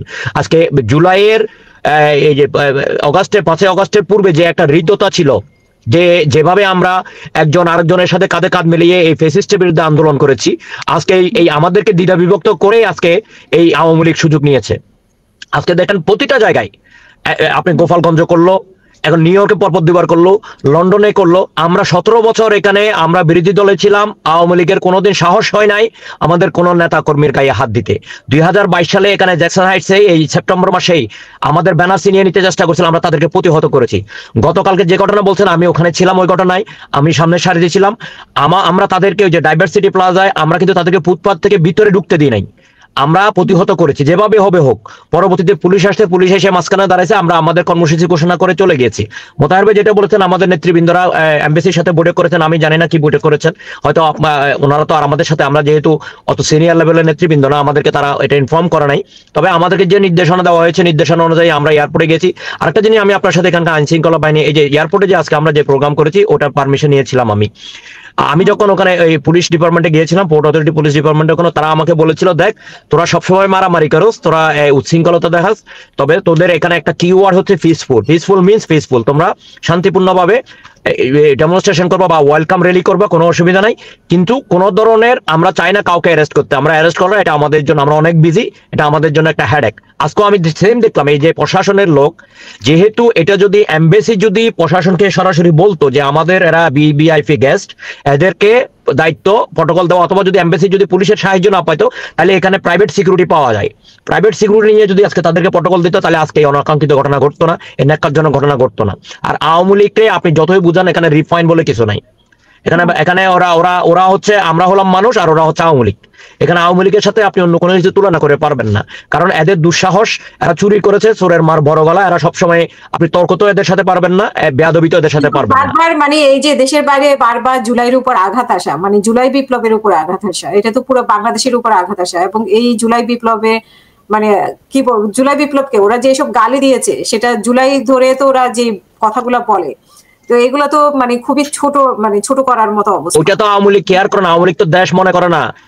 আপনার হয়তো, যেহেতু আপনি যুক্তরাজ্যে আছেন, যুক্তরাজ্যে শেখ হাসিনা সাক্ষাৎকারে বলেছিল 1996 যে আমি তো বাংলাদেশ আমার দরকার নাই, আমার দরকার আমার বাপের হত্যার বিচার করা।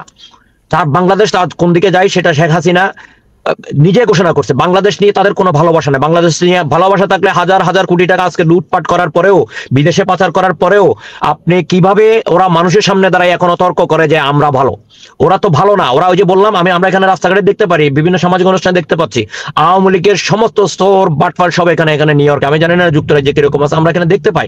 কিন্তু যেহেতু এই দেশে আইনের দেশ, এখানে তাদেরকে ওভাবে সামনাসামনি হয়তো কিছু করা যায় না। আমরা মনে প্রাণে তাদেরকে ঘৃণা করি। আমরা সবসময় তাদেরকে আমাকে একটা অনুষ্ঠানে আমার লোকাল একটা অনুষ্ঠানে আমাকে বলছে যে অমুকের সাথে তুমি ভাত খাইতে বসবা না। আমি তো প্রশ্নই আসে না, আমি কোন সোরের সাথে ভাত খাইতে বসবো না। আমি নামটা বলছি না, এটা আওয়ামী লীগের কেন্দ্রীয় নেতা, বাংলাদেশ থেকে এখানে চলে আসছে পলাইয়া, এখন বাসা ভাড়া নিয়ে এখানে থাকে। এরা এখানে কোনো কাজ করো না, কর্ম করো না। উনি যে বাসায় থাকেন ওই নেতা, $2400 ভাড়া, 2 বেডরুমের বাসা, কেমনে উনি এটা এফোর্ড করে? ওনার কি ইনকাম?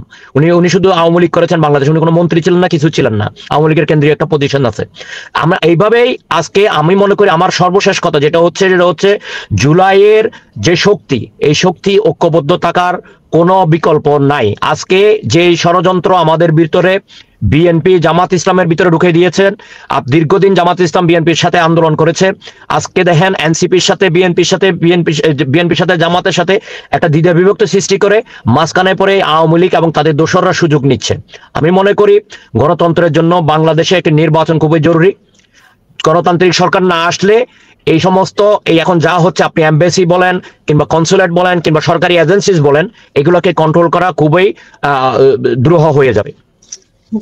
অসংখ্য ধন্যবাদ। আমরা শেষ করব। মোতাহার হোসেন, আপনার শেষ বক্তব্য এবং কি বলবেন আসলে? মানে আমরা আসলে যত দেখতেছি যে ওরা বের হতে পারছে। আমার শেষ বক্তব্য হচ্ছে, দেখেন এটা একটা অন্তর্বর্তীকালীন সরকার।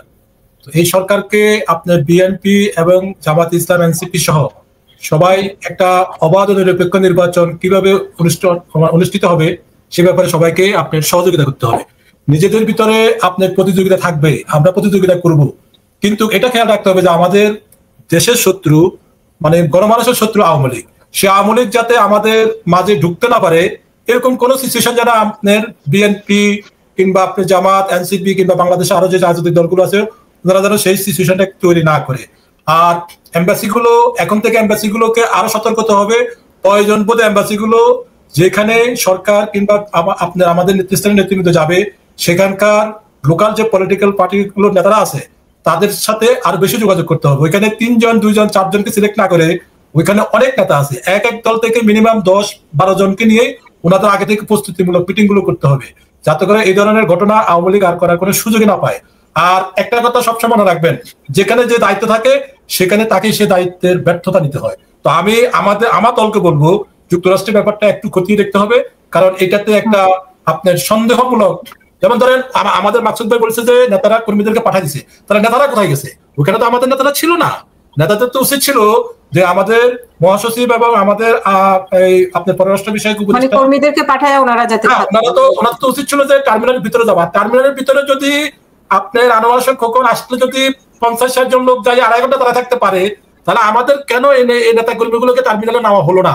আর আপনি নিলেন না, তাহলে আমাদের সিনিয়র নেতা যে মানে আমাদের এখানে সিনিয়র একটা সংজ্ঞা আছে সেদিকে আমি গেলাম না, সিনিয়র নেতৃবৃন্দ সেখানে গেলেন না। অন্তত 5 জন 10 জন যেতে পারতেন, যারা জ্যাকসনেটে নিজেরা নিজেদেরকে আপনার বাহুবল দেখায়, পেশি শক্তি দেখায়, নিজেরা নিজেদেরকে আপনার সাথে মারামারি করতে চায়, তারা কোথায় ছিল? তারা কেন গেল না? তো পুরো বিষয়টা আপনি শুধু এম্বাসিকে দোষ দিলে হবে না। এম্বাসির সাথে আমাদের সমন্বয়ের কতটুকু ঘাটতি ছিল, দায়িত্বপ্রাপ্ত যারা ছিলেন তারা সঠিকভাবে দায়িত্ব পালন করছে কিনা এই বিষয়গুলো খতিয়ে দেখতে হবে। কারণ মোতায়েব আমি আপনাকে একটু সংশোধনী দিই, আমরা আসলে অ্যারাইভাল হলেই ছিলাম, টার্মিনালের ভিতরেই ছিলাম। আমরা আমাদের এই র্যালি শেষ করে আমরা সবাই ওই অ্যারাইভাল হলেই ছিলাম। আমাদেরকে ওখানে পুলিশের লোকজন আসছিল, ওরা বলছে তোমরা এখানে কোনো স্লোগান দিও না, তোমরা যেহেতু আমরা অনেক প্রচুর লোক সবাই আমাদেরকে ইভেন ওখানে বিভিন্ন এয়ারলাইন্সের ম্যানেজাররা এসে বলছে তোমরা এখানে কোনো ধরনের করো না, যেহেতু এটা আমাদের নিজস্ব টার্মিনাল, আমাদের এগুলো এয়ারলাইন্সের টার্মিনাল, এটা পোর্ট অথরিটির কিছু না। তো তোমরা ঠিক আছে, তোমরা র্যালি করছো, তোমরা শান্তিপূর্ণ ভাবে তোমরা, আমরা ভিতরেই ছিলাম।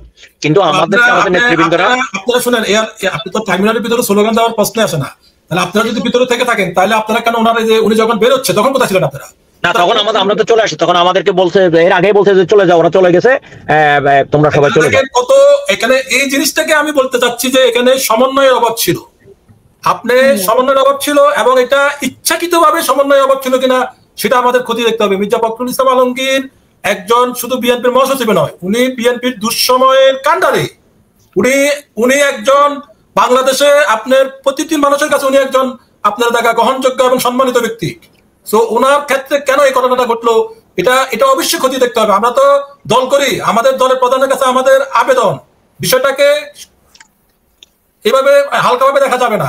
এই বিষয়ের ভিতরে নিশ্চয়ই কোনো ঘটনা আছে, কারণ না হলে এই ধরনের ঘটনা ঘটবে কেন? আমাদের যদি 10 জন নেতা ওনার আশেপাশে থাকতো তাহলেও আওয়ামী লীগের লোকজন এখানে সাহস পেত না আসার জন্য। আর আপনার কথা শুনে তো আমি 100% নিশ্চিত। আপনার খেয়াল আছে কিনা আমি আপনাকে পাঠাইছি যে উনি প্লেন কখন নামবে, কটার সময় প্লেন এখানে ল্যান্ড করবে, আমি আপনাকে পাঠাইছি না? তো আমরা আপনাকে কেন পাঠাইছি? আপনাদেরকে পাঠাইছি জন্য যে যাতে করে আপনাদের এইটা সোজা কথা, যেখানে মানে জামাতের লোকজন ছিল সেখানে আপনারা কেন ছিলেন না? 2 থেকে 4 o'clock পর্যন্ত। তাহলে প্লেনটা যদি 3টা 17 মিনিটে ল্যান্ড করে তাহলে সেটা কেটে আসতে আরো 10 মিনিট সময় লাগবে, ইমিগ্রেশন করতে মিনিমাম আধা ঘন্টা সময় লাগবে। তাহলে আপনাদের তো 4:30 পর্যন্ত এখানে থাকা উচিত ছিল। কিন্তু আপনাদেরকে নিশ্চয় আপনি যেটা আপনি বলছেন আপনার সিনিয়র নেতা, মানে এতক্ষণ পর্যন্ত ছিলেন, পরে কেন বললো যে আপনারা চলে যান? এটা তো একটা মানে খুবই রহস্যজনক। আপনি বা এটা যদি উনি অনেস্টলিও বলে থাকেন ঠিক আছে, মানে সত্যই ধরে নিলাম, কিন্তু উনি কেন বলবেন? এটা তো একটা মাকসুদুল হক চৌধুরী এখানে এতক্ষণ থাকার পরে উনিও শুনেন, মাকসুদুল হক চৌধুরী এখানে স্বেচ্ছাসেবক দলের সেক্রেটারি ছিল, উনি আন্তর্জাতিক বিষয় সম্পাদক, যুগ্ম সম্পাদক পর্যন্ত। ওনাকে যদি চলে যেতে বলে তাহলে আপনি বুঝতে হবে যে এই চলে যাওয়ার পিছনে অনেক রহস্য আছে। এই ব্যাপারটা অবশ্যই আমাদের হাইকমান্ডকে তদন্ত করার জন্য আমি আন্তরিকভাবে বিশেষভাবে অনুরোধ করছি। সবাইকে ধন্যবাদ, অসংখ্য ধন্যবাদ। ডক্টর শিবির আহমেদ, আমরা শেষ করব আপনার শেষ বক্তব্য আজকের অনুষ্ঠানের জন্য, এবং কি বলবেন আসলে, শেষ কি পরামর্শ থাকবে আপনার?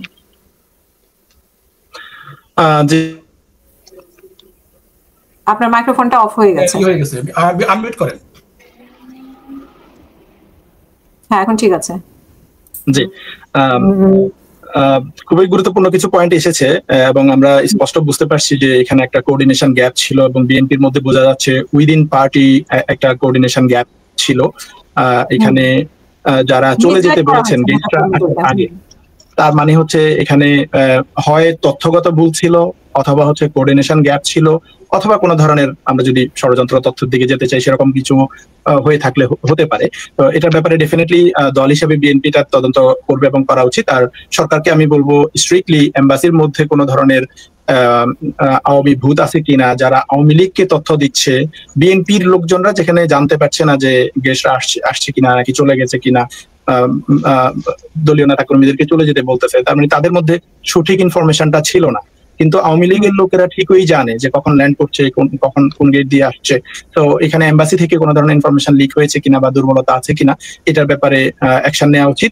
আর আওয়ামী লীগের ব্যাপারে মাকসুদ ভাই যেটা বলছেন যে আওয়ামী লীগ তো আসলে বাংলাদেশ কোন করেন, আপনি হাসিনা যখন পালায় গেল 5 আগস্ট, তারপর দেখবেন সজীব ওয়াজেদ জয় বলছিল এই বাংলাদেশের ব্যাপারে আমরা আর কিছু জানি না, আপনারা মূল্যে মরেন বাঁচলে বাঁচেন টাইপের অবস্থা। আমার মাকে তাড়াই দিচ্ছেন, আমার দাদা নানার সাথেই করছেন, এই বাংলাদেশ নিয়ে আমার আর কোনো কিছু আমরা আর কিছু জানি না, এরকম একটা টাইপ। তো তাদের আসলে বাংলাদেশ নিয়ে তারা কেয়ার করে না।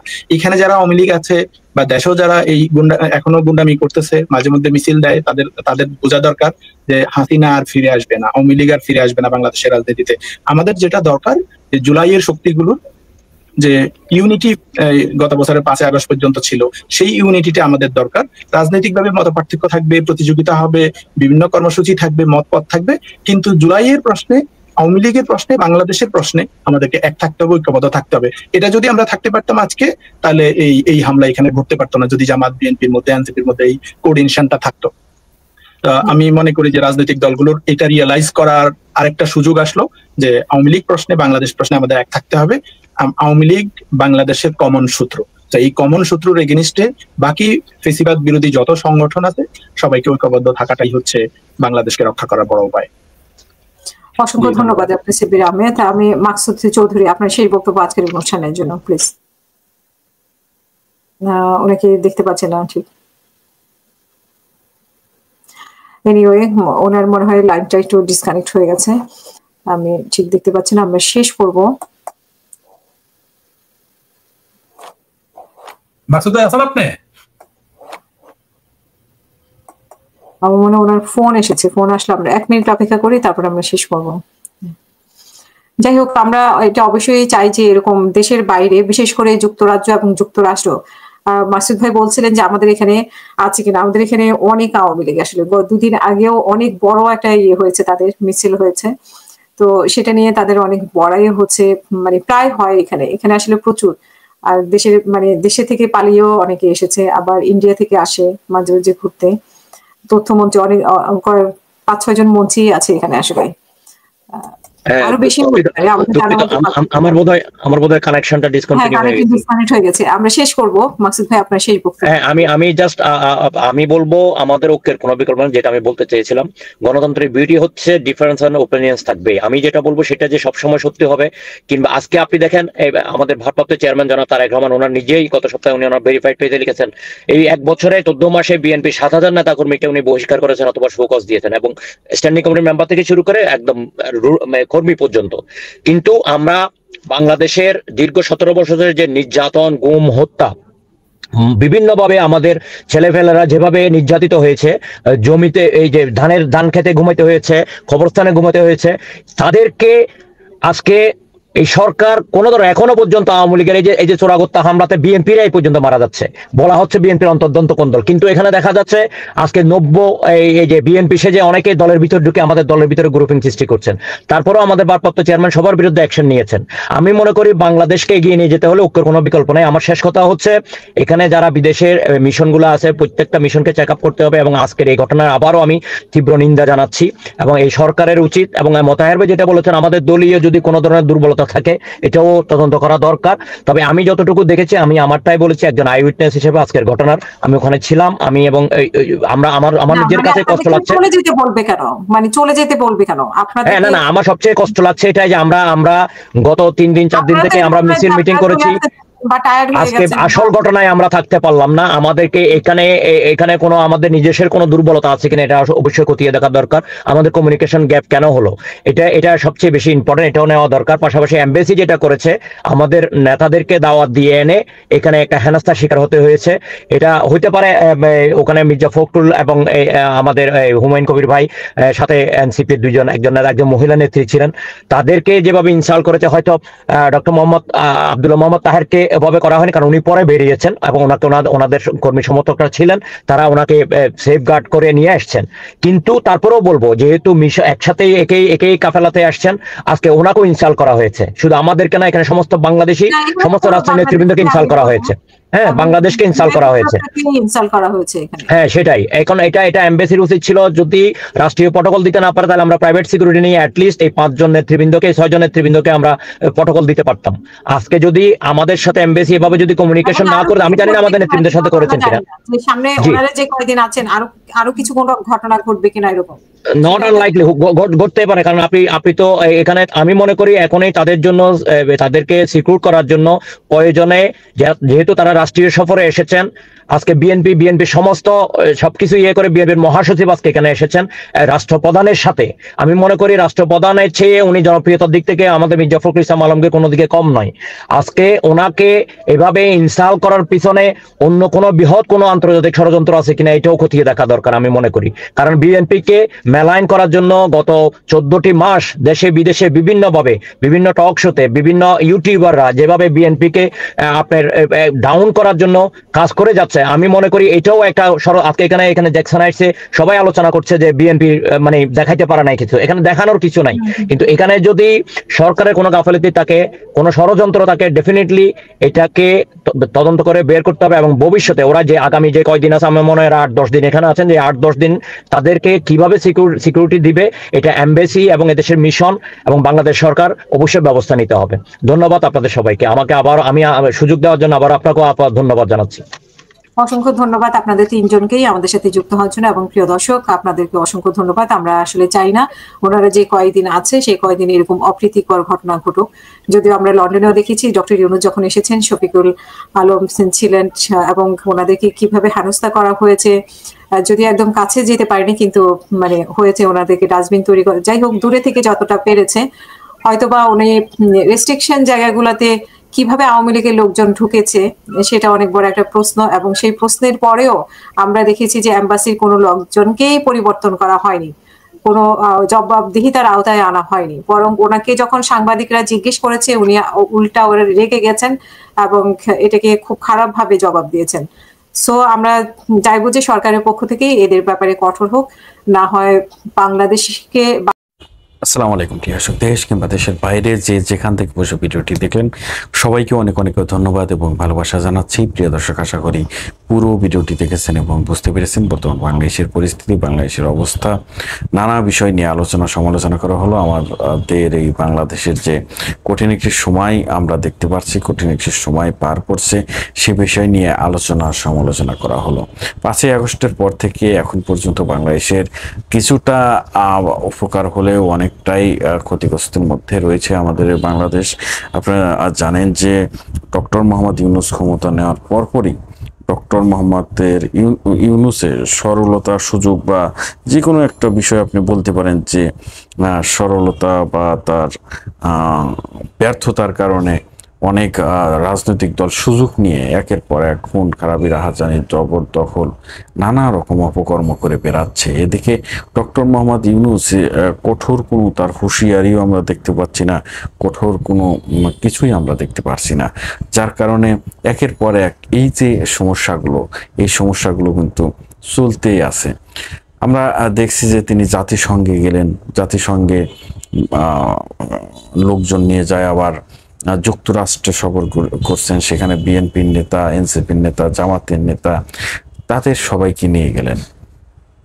তিনি আসলে রাজনৈতিক ব্যক্তিত্ব নয়, অর্থনীতিবিদ, যার কারণে নানান আলোচনা হয় তাকে নিয়ে, নানান সমালোচনা হয় যে তিনি হয়তো দেশ চালাতেই পারবেন না, তিনি রাজনৈতিক কোনো জ্ঞান নেই, তিনি দেশকে এখনো স্থিতিশীল করতে পারেননি, পুলিশ প্রশাসনকে ফিরাতে পারেননি, সেনাবাহিনী দীর্ঘদিন হলো মাঠে নেমে কাজ করছে, তারাও খুব একটা, তাদেরকেও এখন আর চোখে পড়ে না, হয়তো খুব দ্রুত তারা সেনানিবাসে ফেরত যাবে। এই যে নানান সমস্যা নিয়ে আমাদের এই বাংলাদেশটি চলছে, এই বিষয় নিয়ে আলোচনা সমালোচনা করা হলো। বিএনপি, জামাতের যে অবস্থান, সে অবস্থান তুলে ধরা হলো। দর্শক, আপনাদের কাছে কেমন লাগলো আজকের এই বিশেষ লাইভটি অবশ্যই কমেন্টে জানাবেন। সবাই ভালো থাকবেন, সুস্থ থাকবেন। ভিডিওটি শেষ করছি। আসসালামু আলাইকুম।